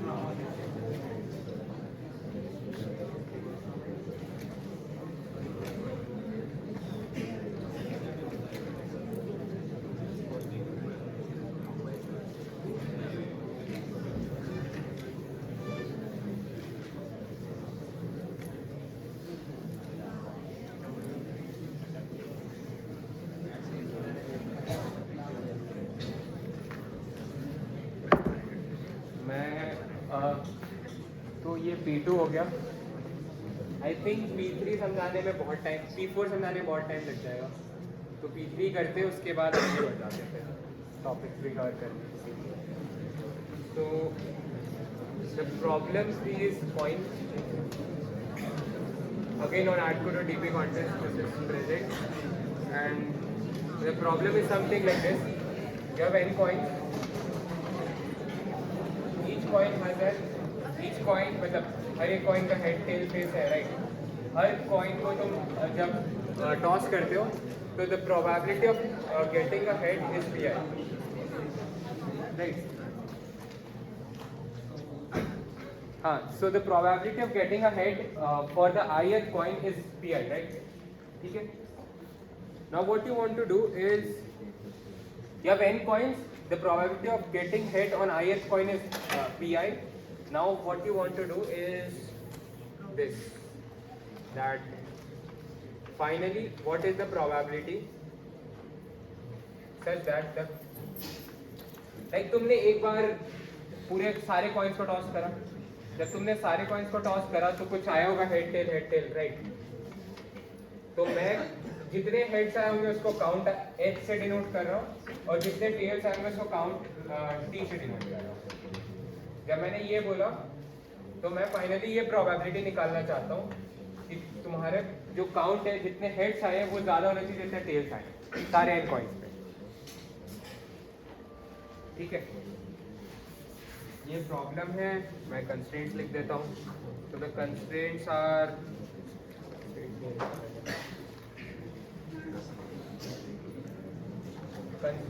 something like this 10 power 3। तो pi जो है वो एक रैशनल नंबर है 0 से 1 में। n तुम्हारे पास ये है, r तुम्हारे पास, pi तुम्हारे पास ये है एंड दैट्स इट, ठीक है।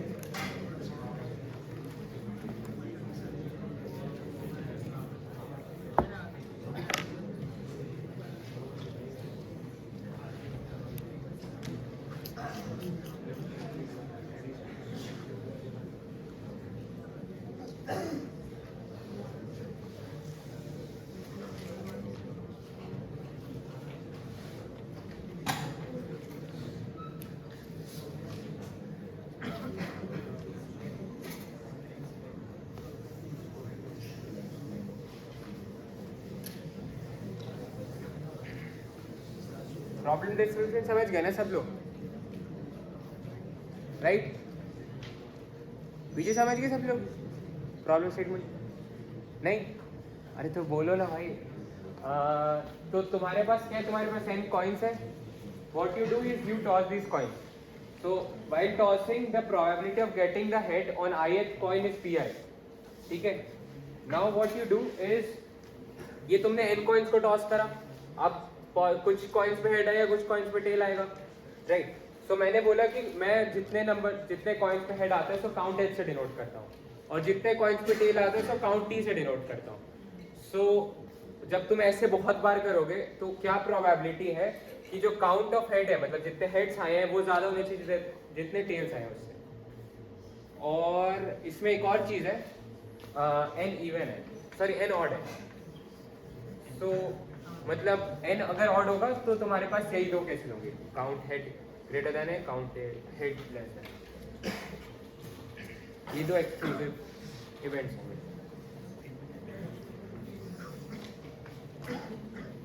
ठीक है। अभी समझ आए? ठीक है।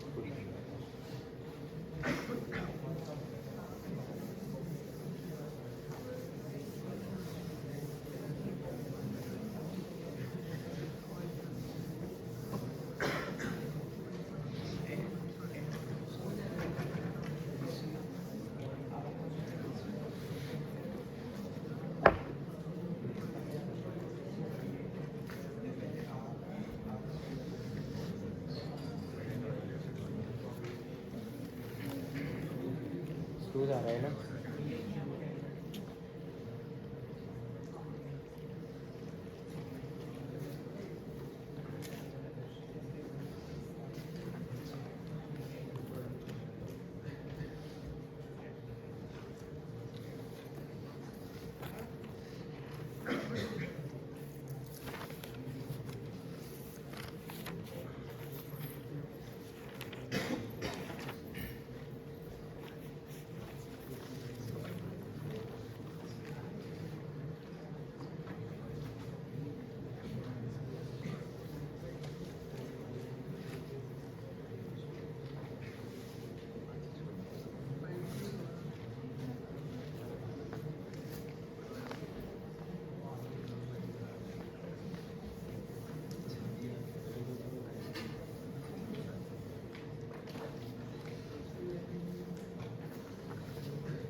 क्या कर सकते हैं, नहीं आइडिया?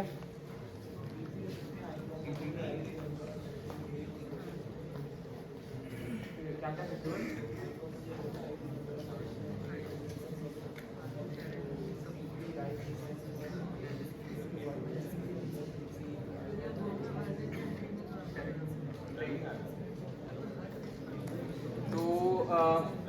आइडिया अगेन सिंपल है, मतलब यहाँ पे n 10 पावर 3 दे रखा है, so the first thing that should come in mind is कि order n square solution allowed है, और ऑर्डर n क्यूब नहीं अलाउड है। सो मतलब दो स्टेट्स ही सोचने हैं मुझे, तो दो स्टेट्स आसान है यहाँ पे भी सोचना कि मैंने पहले आई कॉइन्स को टॉस कर दिया और उसमें से सपोज j हेड्स आ गए, मुझे बस काउंट ही तो स्टोर करना है, मुझे और कुछ स्टोर नहीं करना कौन से पे क्या है, राइट। तो मैं यही स्टेट्स बना दूंगा, dp of I comma j. So this I comma j is defined as, let's first define the domain. The domain is, you have tossed I coins, you have tossed I coins and j heads,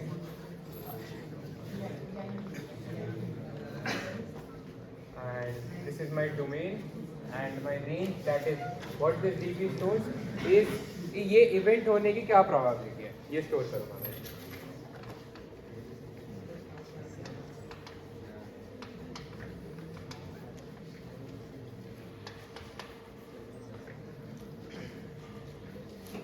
ठीक है, tossed I coins and I've got j heads out of them। तो इसमें क्या लिख सकते हैं reference relation, कोई guess करना चाहेगा इसके बाद? आई पे हूँ मैं, तो आई पे दो ही पॉसिबिलिटीज है, अगेन नैपसैक प्रॉब्लम की तरह, हेड आया होगा या टेल आया होगा, उन दोनों की प्रोबेबिलिटी है मेरे पास, उन दोनों के प्रीवियस स्टेट्स भी है मेरे पास, तो मैं आसानी से डीपी लिख सकता हूँ, right. DP of I J, let's say I पे हेड आया है, अगर आई पे हेड आया है तो मेरा प्रीवियस स्टेट क्या होगा, I minus one comma J minus one, J is the number of heads, right, तो जे माइनस वन होगा, प्रीवियस पे j माइनस वन हेड से मुझे ऐसा, इसकी क्या प्रोबेबिलिटी है, इनटू क्यों कर रहा हूँ ऐसे समझ रहे हो ना, और ऐड क्यों नहीं कर रहा हूँ, राइट, मतलब दोनों डिस्टिंक्ट है। So there is this concept of multiplication principle, काफ़ी आसान है, मतलब नाम दे रखा है बस, कि दो डिस्टिंक्ट मतलब डिसजॉइंट चीज़ें अगर, तो उन दोनों को मल्टीप्लाई करते हैं अगर नेट प्रोबेबिलिटी निकालना है, तो मैं अगर एक पॉइंट से ये तीन पॉइंट्स हैं, इस पॉइंट पे जाने के तीन तरीके, इस पॉइंट पे जाने के दो तरीके हैं, तो नेट टोटल 6 तरीके हैं, 5 नहीं है, इन दोनों का सम नहीं है, इन दोनों का प्रोडक्ट है, क्योंकि दोनों चीज़ें करनी है। तो यहाँ पे मुझे अगर n स्टेट्स पे टोटल चाहिए, तो मुझे i स्टेट पे भी रिजल्ट चाहिए, i माइनस वन स्टेट पे भी चाहिए, i माइनस टू पे भी चाहिए, और वो सब डिस्टिंक्ट है, मतलब डिस्टिंक्ट नहीं, एक दूसरे पे डिपेंडेंट नहीं है, i पे जो रिजल्ट है वो i माइनस वन पे डिपेंड नहीं करता, सिमिलर, ठीक है। तो ऐसा ही, तो इसीलिए मैं मल्टीप्लाई करूँगा यहाँ पे, तो किससे मल्टीप्लाई करूँगा कि the probability of getting a head at ith, that is p of i, this is one of the possibilities, the other possibility is i minus one, I haven't got a head up here, so मुझे i minus one में से j head चाहिए, and this is the probability of getting a tail at ith toss, right, ith coin, ठीक है। अच्छा, ये दोनों चीज करी, ये दो चीजें हैं, ओ एक मिनट, इन दोनों को ऐड करूंगा मैं, राइट, इन दोनों को ऐड करूंगा मैं, क्यों ऐड करूंगा,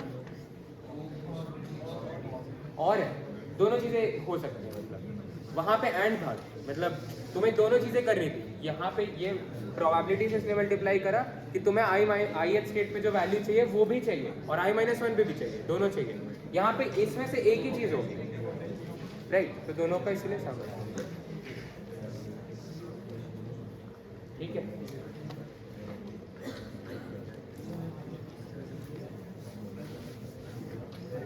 ये हो गया तुम्हारा reference relation, and the base case is what, you have tossed the first coin। अब अच्छा, यहाँ पे i minus one J minus one का है, तो अब हो सकता है j 0 होगा, तो यही सब कंडीशंस लिखने हैं यहाँ पे कि तुम्हारा j must be greater than equal to 1, तभी ये चीज़ इवैल्यूएट करूँ, वरना नहीं करूँ मैं, राइट। और भी एक और कंडीशन है कि मतलब क्या, For I minus one, there would be equal number of heads and tails, and then we get the head in the ith। Sorry I didn't follow, फिर से बोल। Like for we get a for dpi, the difference between the number of heads and tails is 1, and we get that one head in the ith one only. Okay. That is not covered in this. That is covered right. तूने states नहीं सुनी फिर ध्यान से. मैंने states define ऐसे करी कि मैंने पहले आई कॉइन्स को टॉस करा है, उसमें से जे हेड्स आए. अब वो जे आई से ज़्यादा हो, मतलब I/2 से ज़्यादा हो या ना हो, उसमें मैंने वो कंडीशन ली नहीं है अभी, ये वाली कंडीशन. समझ गया ना. डीपी स्टेट सही से नहीं डिफाइन करोगे तो गड़बड़ हो जाएगी. अगेन जो तू बोल रहा है आप वो डिफाइन कर दे तो नहीं प्रॉब्लम सॉल्व कर पाते, क्योंकि हो सकता है ना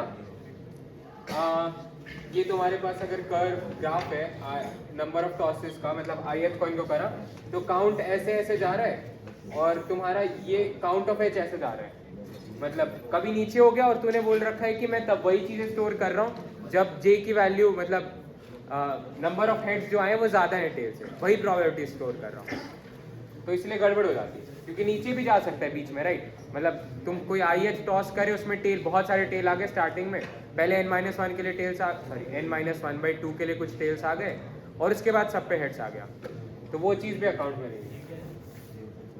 बेस केस भी आसान है इसमें. फर्स्ट कॉइन को टॉस करा तो या तो वो हेड आएगा या टेल आएगा. अगर वो टेल आया तो मेरे पास 0 हेड्स हैं, उसकी प्रोबेबिलिटी 1 माइनस यो 1, जो 1 की प्रोबेबिलिटी है मतलब 1 को टॉस करा और हेड आ गया मेरे पास तो ये P1 प्रोबेबिलिटी, ये हो गया. अच्छा यहाँ पे भी 2 स्टेट्स हैं राइट, तो इसमें इंपॉर्टेंट है कि ऑर्डर ऑफ लूप्स क्या डिफाइन करेंगे हम लोग. तो लेट्स सी कैसे डिफाइन करते हैं. इसमें तुम्हारे पास i, j है, स्टेट i, j है. Now this state depend upon i-1, j-1 and it also depends upon i-1 j. So एक क्लियर ऑर्डर दिख रहा है कि जो i है वो सिर्फ i-1 पे डिपेंड कर रहा है. तो फर्स्ट थिंग इज कि i को तो मैं इंक्रीजिंग ही रखता हूँ, पहला लूप लिखता हूँ और i को इंक्रीजिंग रखता हूँ राइट. दूसरा क्या चीज़ दिख रही है मुझे कि i को मैंने इंक्रीजिंग रखा तो j किस पे डिपेंड कर रहा है, j डिपेंड कर रहा है j-1 और j पे. बट जब ये j पे डिपेंड कर रहा है तो उसके साथ एसोसिएटेड i-1 है. मैंने i-1 वाले पूरे टेबल सॉल्व कर लिया होगा, तभी मैं ये वाली वैल्यू यूज कर रहा हूँ. मैंने जब बोला कि मैं एक i पे हूँ, i को इंक्रीजिंग रख रहा हूँ और लेट से j को भी इंक्रीजिंग रखता हूँ. Now I am trying to argue कि ये ऑर्डर सही है, ये ऑर्डर में कोई गड़बड़ नहीं है. कैसे बोल सकता हूँ मैं अगर किसी i पे हूँ तो मैंने ये मान रखा है कि i-1 फुल सॉल्व कर चुका हूँ, मैं i-1 पे कभी नहीं जाऊँगा फिर से राइट, दैट इज करेक्ट. तो i पूरा सॉल्व कर चुका हूँ, i-1 पूरा सॉल्व कर चुका हूँ एक पर्टिकुलर i के लिए. अगर ऐसा हो रखा है तो j और j-1 दोनों सॉल्व है राइट. तो यहाँ पे जो j है वो इंक्रीजिंग हो या डिक्रीजिंग हो या j किसी रैंडम ऑर्डर में हो, फर्क नहीं पड़ता राइट. Make sense? दिख रहा है? देखो मैंने बोला i, j है. तुमने अगर तुम एक ith पे हो, तुमने i-1 पूरा सॉल्व कर रखा है ठीक है. तो अगर पूरा i-1 सॉल्व कर रखा है तो i, j डिपेंड कर रहा है i-1, j-1 और i-1, j पे. तो फर्क ही नहीं पड़ रहा ना कि मुझे j का ऑर्डर में क्या रखूँ. j किसी भी आर्बिट्ररी ऑर्डर में ले लूंगा, वो स्टेट्स ऑलरेडी सॉल्व हो गई क्योंकि उसके साथ जो ओवर पावरिंग स्टेट है i वो पहले मैंने सॉल्व कर रखी है. Make sense? सो यहाँ पे आर्बिट्ररी है, j कुड बी एनीथिंग. सो ये था, मतलब ये मेन प्रॉब्लम नहीं है वैसे ऑर्डर ऑफ लूप्स का. ऑर्डर ऑफ लूप्स का एक बहुत अच्छा प्रॉब्लम है बट वो डिस्कस करेंगे तो मतलब आधा घंटा लग जाएगा. मैं वो प्रॉब्लम डाल दूंगा, एक बार अटेम्प्ट कर लेना तुम लोग. So okay cool. सो ये था P3 तक हमने डिस्कस कर लिया. अब पढ़ते हैं थोड़ा एक नया टॉपिक, बिट मास्किंग के बारे में. हाँ क्या बिट मास्किंग कर लेते हैं? SOS नहीं हो पाएगा, बिट मास्किंग तो कर लेते हैं. अभी रुक सकते हो ना आधे घंटे का राउंड? ठीक है आधे घंटे. हाँ मतलब दिक्कत होगी तो जा सकते हो, कोई इशू नहीं.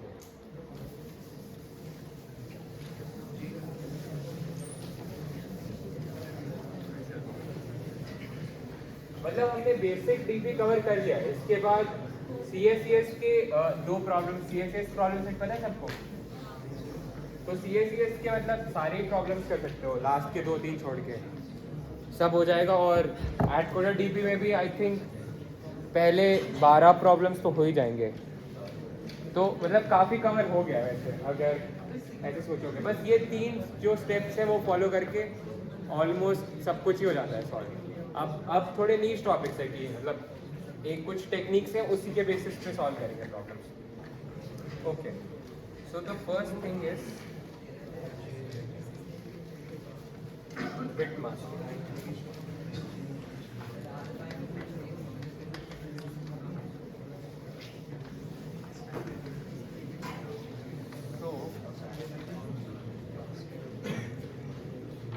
ओके, सो बिट मास्किंग के बारे में तभी सोचना है अगर मेरे पास कुछ एक स्मॉल कंस्ट्रेंट भी हो।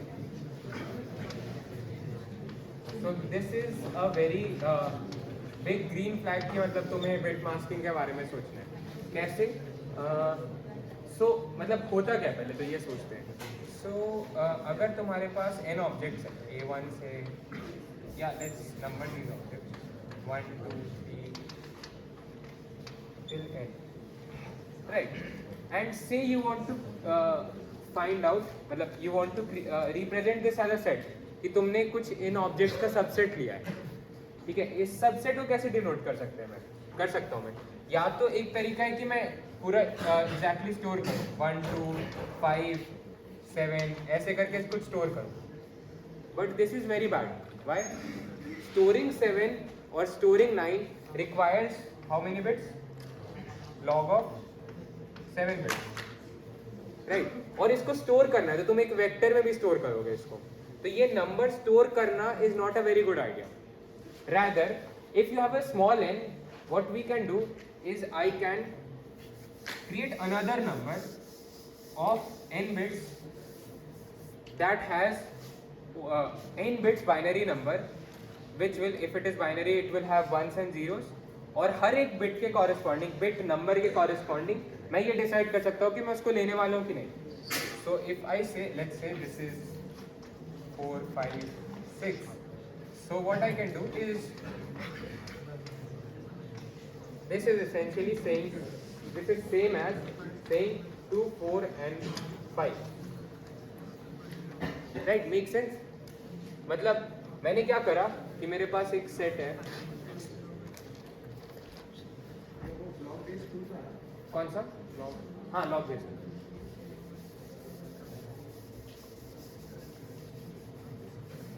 हाँ, so what I am saying कि सपोज तुम्हारे पास 6 ऑब्जेक्ट्स थे कुछ, ठीक है।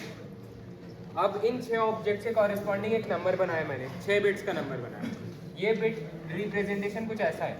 अगर मेरे पास ये बिट रिप्रेजेंटेशन है तो मैं चेक करता हूँ कि सेकेंड बिट ऑन है। अगर सेकेंड बिट ऑन है तो मेरे फाइनल सेट में 2 होगा। मैं सेट नोटेशन लिख रहा हूँ बस, समझ गए हो ना क्या आइडिया है? तो अगर 2 का बिट ऑन है तो 2 ले रहा हूँ, 4 का ऑन है तो 4 ले रहा हूँ, 5 का ऑन है तो 5 ले रहा हूँ, और 3 1 3 और 6 का नहीं ऑन है तो वो मेरे सेट में ही बिलोंग करता है। सो ये चीज़ जो है, ये चीज़ एसेंशियली एक नंबर है, राइट? मतलब मैं इसको निकालना चाहूँगा तो क्या है? 2 की पावर 2, 2 की पावर 1 समझ रहे हो ना? ये 2 की पावर 0 होगा, 2 की पावर 1 होगा, राइट? तो 2 की पावर 1 2 3, 2 की पावर 3 and 2 की power 4, right? So this is 2, this is 8, this is 16 and that is 26. So अगर मेरे पास 26 है तो मैं 26 को यूज कर सकता हूँ ये डिनोट करने के लिए कि मेरे पास 2 4 5 का सेट है, 2 4 और 5 का सेट है, ठीक है?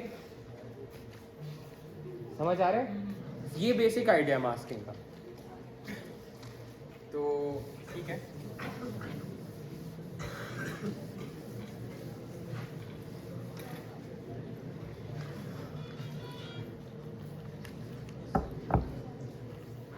हाँ एक बार फिर से बताओ, ठीक है? देखो तुम्हारे पास सेट है 5 नंबर्स का, 5 नंबर्स का सेट है तुम्हारे पास, ठीक है? अभी तुमने एक नंबर बनाया, सपोज ये नंबर बनाया, तुम्हें चाहिए कि तुम एक ऐसा सेट लिखना चाहते हो, मतलब तुम इसका एक सबसेट निकालना चाहते हो। एक सेट है तुम्हारे पास, इसका सबसेट सपोज 2 3, इसको मैं डिनोट करना चाहता हूँ। कैसे डिनोट करूँगा मैं? इसको 0 1 1 0 0। This is same as saying कि 2,3 सेट मैंने ले रखा है, 2,3 सेट मैंने ले रखा है, ठीक है। जैसे ही मैंने ये बोला तो ये एक एसेंशियली एक नंबर है, राइट, 2 की पावर 0, इसके साथ पावर से एसोसिएटेड है, मतलब इस बेस के साथ, राइट। तो इसको मैं एक नंबर बोल सकता हूँ क्या, 2 की पावर 1 प्लस 2 की पावर 2, दैट इज 6। तो 6 इसेंशियली डिनोट करता है कि मैं 2 और 3 का सेट ले लूँ। Make sense? एक सेट को बेसिकली मैं नंबर से डिनोट कर रहा हूँ। कैसे? उस सेट में जो जो नंबर्स मुझे लेने हैं उनके कॉरेस्पॉन्डिंग बाइनरी बिट्स को ऑन कर दूंगा मैं और उसके कॉरेस्पॉन्डिंग नंबर निकाल लूंगा। तो मेरे पास अगर n ऑब्जेक्ट्स हैं तो मेरा ये नंबर कितने ऑर्डर का हो सकता है, 2 की पावर n, राइट। सो ये दिख रहा होगा, 2 की पावर n ऑर्डर का हो सकता है ये number. So essentially that is why you require small constraint to think about sub masking और मास्किंग, ठीक है। कूल। तो इसको एक प्रॉब्लम के थ्रू ही समझते हैं। तो मतलब इसेंशियली ये जो मास्क है ना, ये एक स्टेट बन जाती है हमारे डीपी में। तो इसको ही सोचते हैं कैसे करेंगे।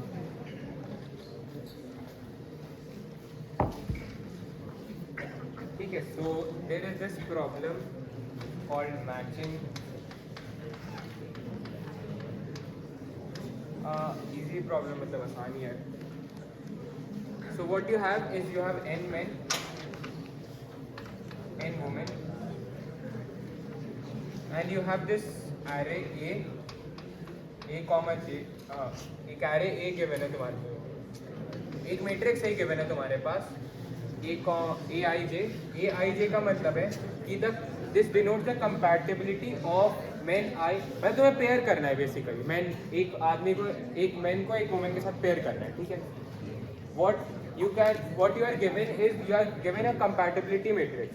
compatibility matrix बस ये है कि ये 1 होगा तो इसका मतलब है आई और जे को मैं पेयर कर सकता हूँ, वरना 0 होगा। मतलब ith मैन को मैं jth वुमेन के साथ पेयर कर सकता हूँ, ठीक है। ये तुम्हें गिवन है। Now what you want to do at the end is you want to count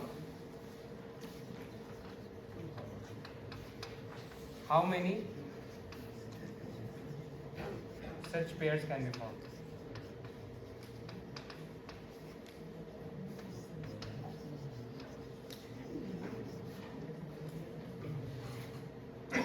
ठीक है, मतलब तुम्हारे पास ऐसा है, अगर 1 2 3 3 मैन है और 3 ही वुमेन है, तो तुम ऐसा कर रहे हो 1 को 2 के साथ ऐसा कुछ पेयरिंग कर रहे हो, ठीक है। और ये पेयरिंग वैलिड तभी होगा जब A12 तुम्हारा 1 होना चाहिए, A21 1 होना चाहिए और A33 1 होना चाहिए। मतलब third man and third women should be compatible with each other, ऐसा कुछ है प्रॉब्लम। तो मेरे पास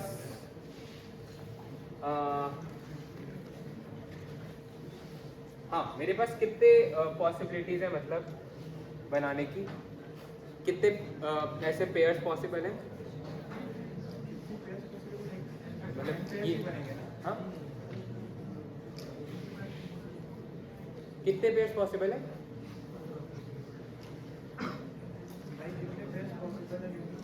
अरे ये कितने पेयर्स पॉसिबल है, मतलब जैसे मैंने 1 2 3 लिखा था, ये जो एरोज बनाई है, एरोज कितने बना सकता हूँ? इसका मतलब है 1 2 एक पेयर है, 2 1 एक पेयर है, 3 3 एक पेयर है, n फैक्टोरियल, राइट। सो n फैक्टोरियल पेयर पॉसिबल है, ठीक है। अच्छा, अब इसमें कंस्ट्रेंट जो है, आई मीन कंस्ट्रेंट्स कम है बट इतना भी कम नहीं कि n फैक्टोरियल पास कर जाए।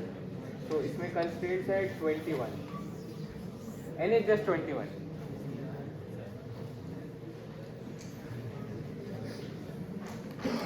ठीक है, इस पे सोचो थोड़ा, 2-5 मिनट सोचते हैं फिर करते हैं डिस्कस।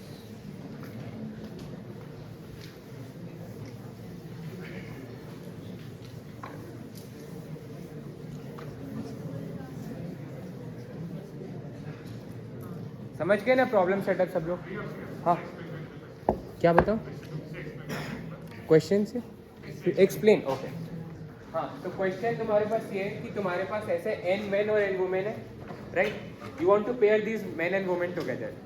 सो इन पेयरिंग में तुम क्या बोलते हो, ये एक पॉसिबल पेयर है. अब ये पेयर तभी वैलिड होगा जब 1 और 2 एक साथ कंपैटिबल होंगे. तो तुम्हारे पास ऐसा एक मैट्रिक्स गिवन है, I मतलब n cross n matrix given है तुम्हारे पास, और उस मैट्रिक्स में यही वैल्यूज है 1 या 0 स्टोर्ड है. 1 का मतलब है कि उनका पेयर तुम बना सकते हो, 0 का मतलब है नहीं बना सकते. तो ऐसे कितने पेयर्स वैलिड है तुम्हें ये काउंट करना है. So again a counting problem जो शायद डीपी से सॉल्व हो जाए. तो ठीक है, इस पर सोचो.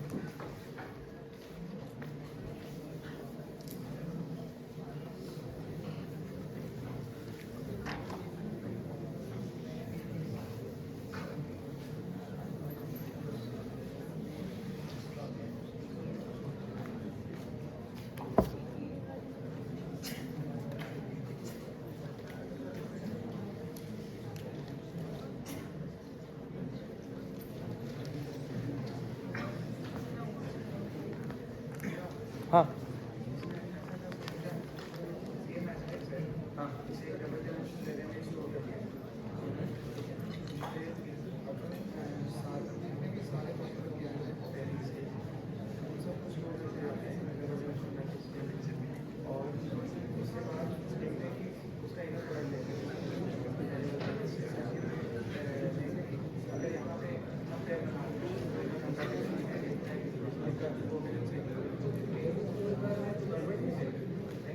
पेयर तो इनका मुझे पहले चेक करना पड़ेगा कि पेयर मतलब वो n फैक्टोरियल लिखने से पहले मुझे बताना चाहिए.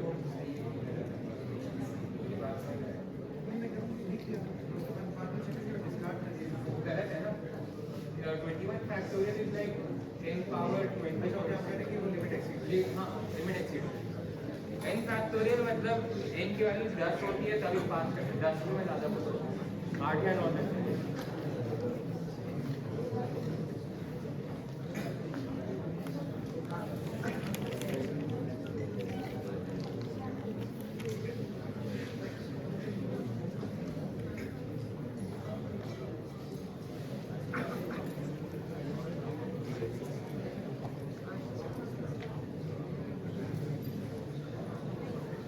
हुआ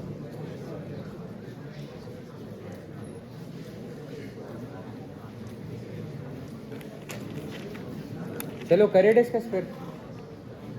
अच्छा निकलने देता है. ठीक है. तो अगेन मतलब इसमें क्या डी पे आर बना सकते हैं? Any guess? बताओ. K minus 1 pairs बन गए और K पेयर देखेंगे कंपैटिबल है कि नहीं है. तो guess. k माइनस 1 पेयर बन गए. वो k माइनस 1 पेयर कैसे स्टोर करेगा बन गए कि नहीं बन गए? हाँ DP I number of matches in the row. अच्छा कितने वुमेन. सही है सही है. ठीक है सही है ये भी.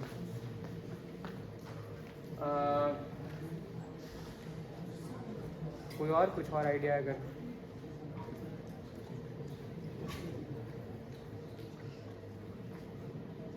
कुछ तो होगा आइडिया, बताओ कोई. अरे गलत भी चलेगा बट पता चलना चाहिए ना कुछ सीखा है ऐसा.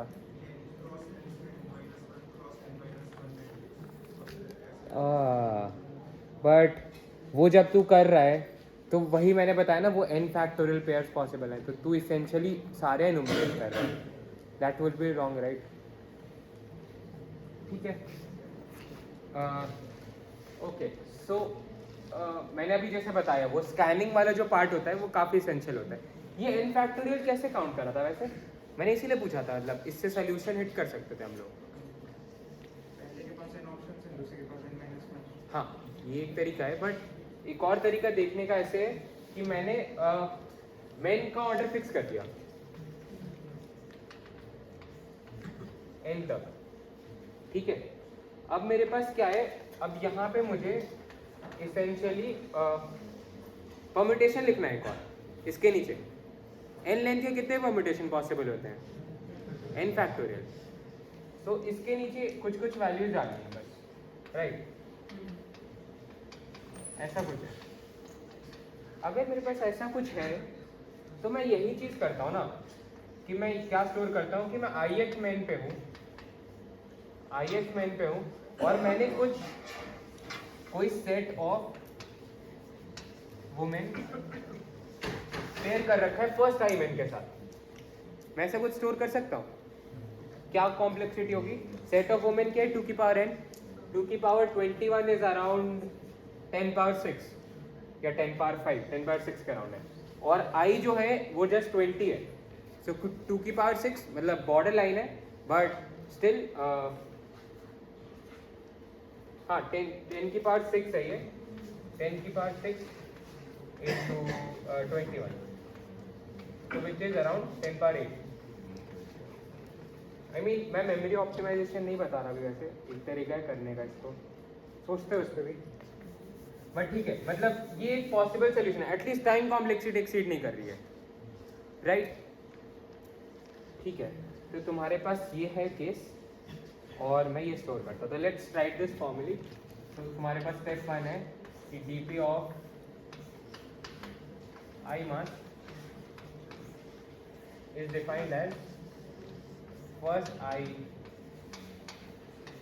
main are mapped to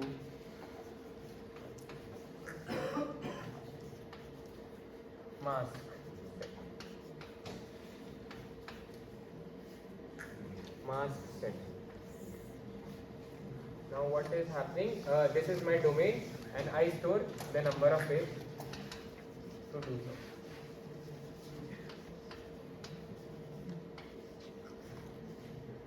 Does it make sense? What is my DPI mask? DPI mask is कि मैंने फर्स्ट टाइम n को स्कैन कर लिया और mask set of women use कर रखे हैं उसमें से, mask set of women use कर रखे हैं, राइट? मतलब अब कुछ कुछ आइडिया होते हैं, ऐसे तुमने ऐसे बना दिया। अब why should this cover the entire problem वाली बात है कि ये पूरे सारी चीज़ें कवर कर रहा है, ये भी सोचना है मुझे, ये सारी चीज़ें क्यों कवर कर रहा है?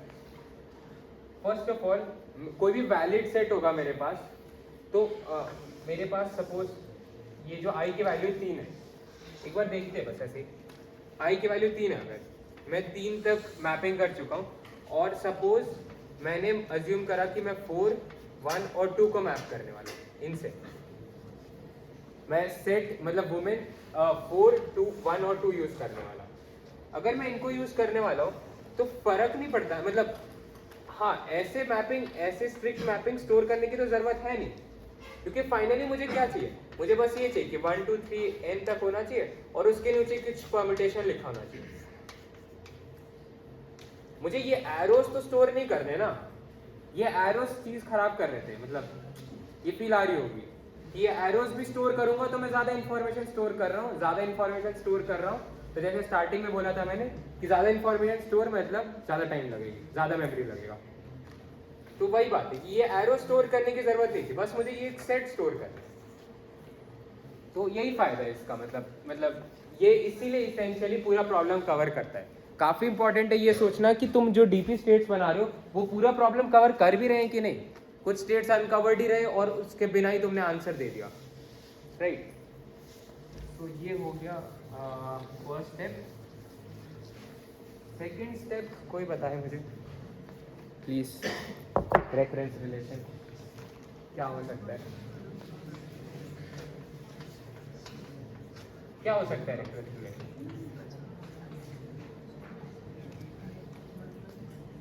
तुमने फर्स्ट आई मेन को स्कैन करा है, अभी मेरे पास क्या चॉइस है? ith मेन को कहीं पेयर करूंगा मैं, कहाँ पेयर कर सकते हैं? मास्क में, मास्क के सेट में जो जो चीज़ें ऑन है उन्हें पेयर कर सकता हूँ मैं। तो मैं क्या करूँगा?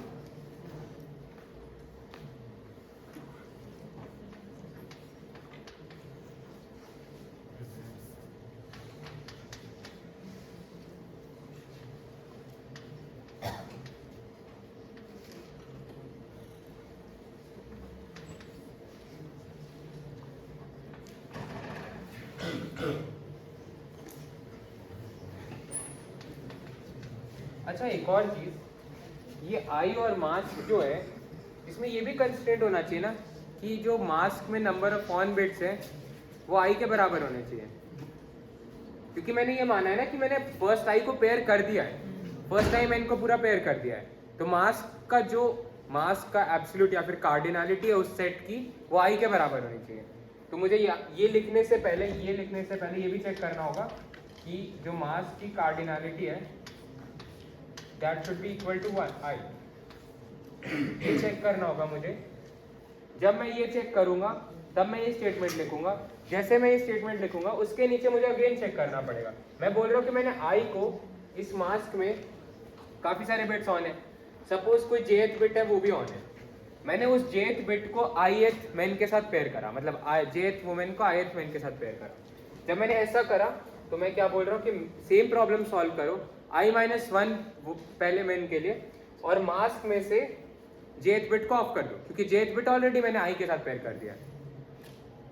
Does it make sense? Make sense right?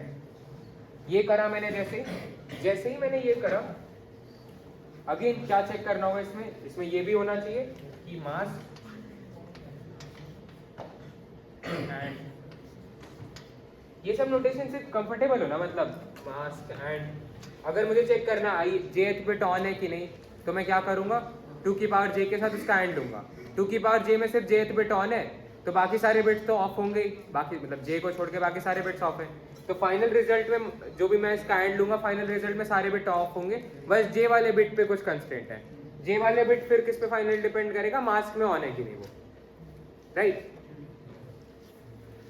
ये हो गया, ये होना चाहिए 1 नहीं 2 की पावर j और मास्क का एंड लूंगा मैं तो क्या वैल्यू आएगी, अरे अबे साले यहाँ पे लिख रहा हूँ मैं तो क्या होना चाहिए, हाँ 2 की पावर j होना चाहिए, 1 नहीं होना चाहिए, राइट?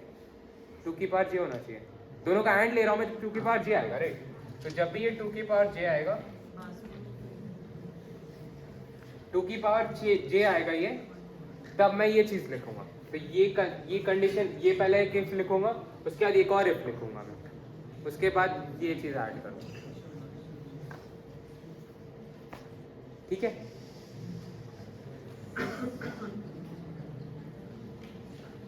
कुछ डाउट है तो बोलो। मास्क सेट बनाया कैसे? मास्क वही तो था 2 की पावर j 2 की पावर n सेट जो स्टोर का था वुमेन वाला। मैंने बोला ना कि ये सारे वुमेन को पेयर कर दिया, जैसे कि तुम्हारे पास i तक है p1 p2 कुछ एक परम्यूटेशन है, तो ये परम्यूटेशन क्या है इसेंशियली, ये सपोज 1 हो सकता है, ये 5 हो सकता है, ये 7 हो सकता है, 9 हो सकता है, कुछ भी हो सकता है। इसका मतलब है कि 1th बिट ऑन है, 5th बिट ऑन है, 7th बिट ऑन है, उस बिट को मैंने एक नंबर बना दिया और उस नंबर को मैंने रखा है। मैंने नंबर बताया था ना यहाँ पे, वही वाले वो नंबर स्टोर कर रहा हूँ मैं। वो नंबर अब 0 से 2 की पावर n में वेरी कर सकता है, बस ये चीज़ है। हाँ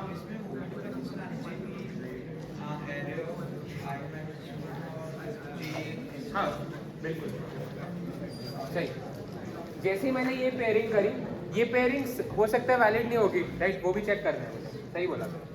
यहाँ पे एक और कंडीशन आएगी इसके साथ कि aij 1 होना। थोड़ा सा क्लम्सी हो गया but I guess rough idea मिल रहा है तो बताओ, वरना मैं फिर से लिख सकता हूँ। समझ आ रहा है सबको क्या हुआ? ठीक है, कूल। हाँ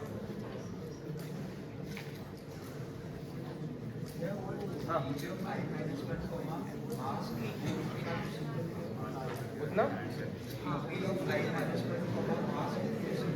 अच्छा वो ज़ौर है, ज़ौर का सिंबल है। ज़ौर में क्या होगा, मतलब मैंने ये अज्यूम करा कि मास्क का जेथ बिट ऑन है, मैंने जैसे ही ज़ौर लिया इसका मतलब है वो बिट ऑफ हो जाएगा। मैं लिख दे रहा हूँ थोड़ा।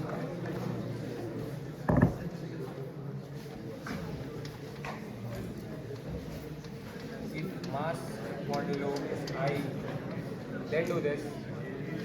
If 2 की power j and mask equals to 360 bar gate, then go ahead if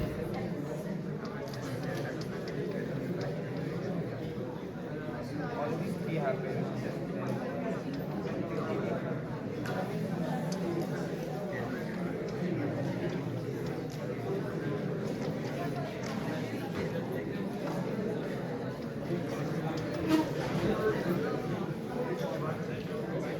right, make sense. और इससे पहले इसेंशियली ये हो रहा है कि मैं आई सेट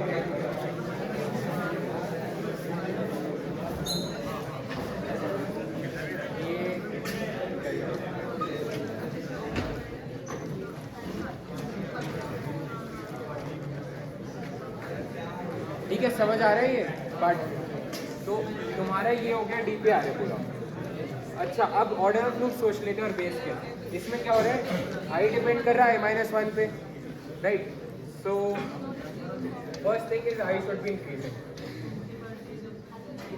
एंड जो मास्क है, मास्क डिपेंड्स अपॉन, देखो आई इंक्रीजिंग है, मैंने बोला कि आई डिपेंड कर रहा है -1 पे, तो आई का जो टेबल जब मैं सॉल्व कर रहा हूँ उसका मतलब है मैंने i-1 का पूरा टेबल सॉल्व कर रखा होगा।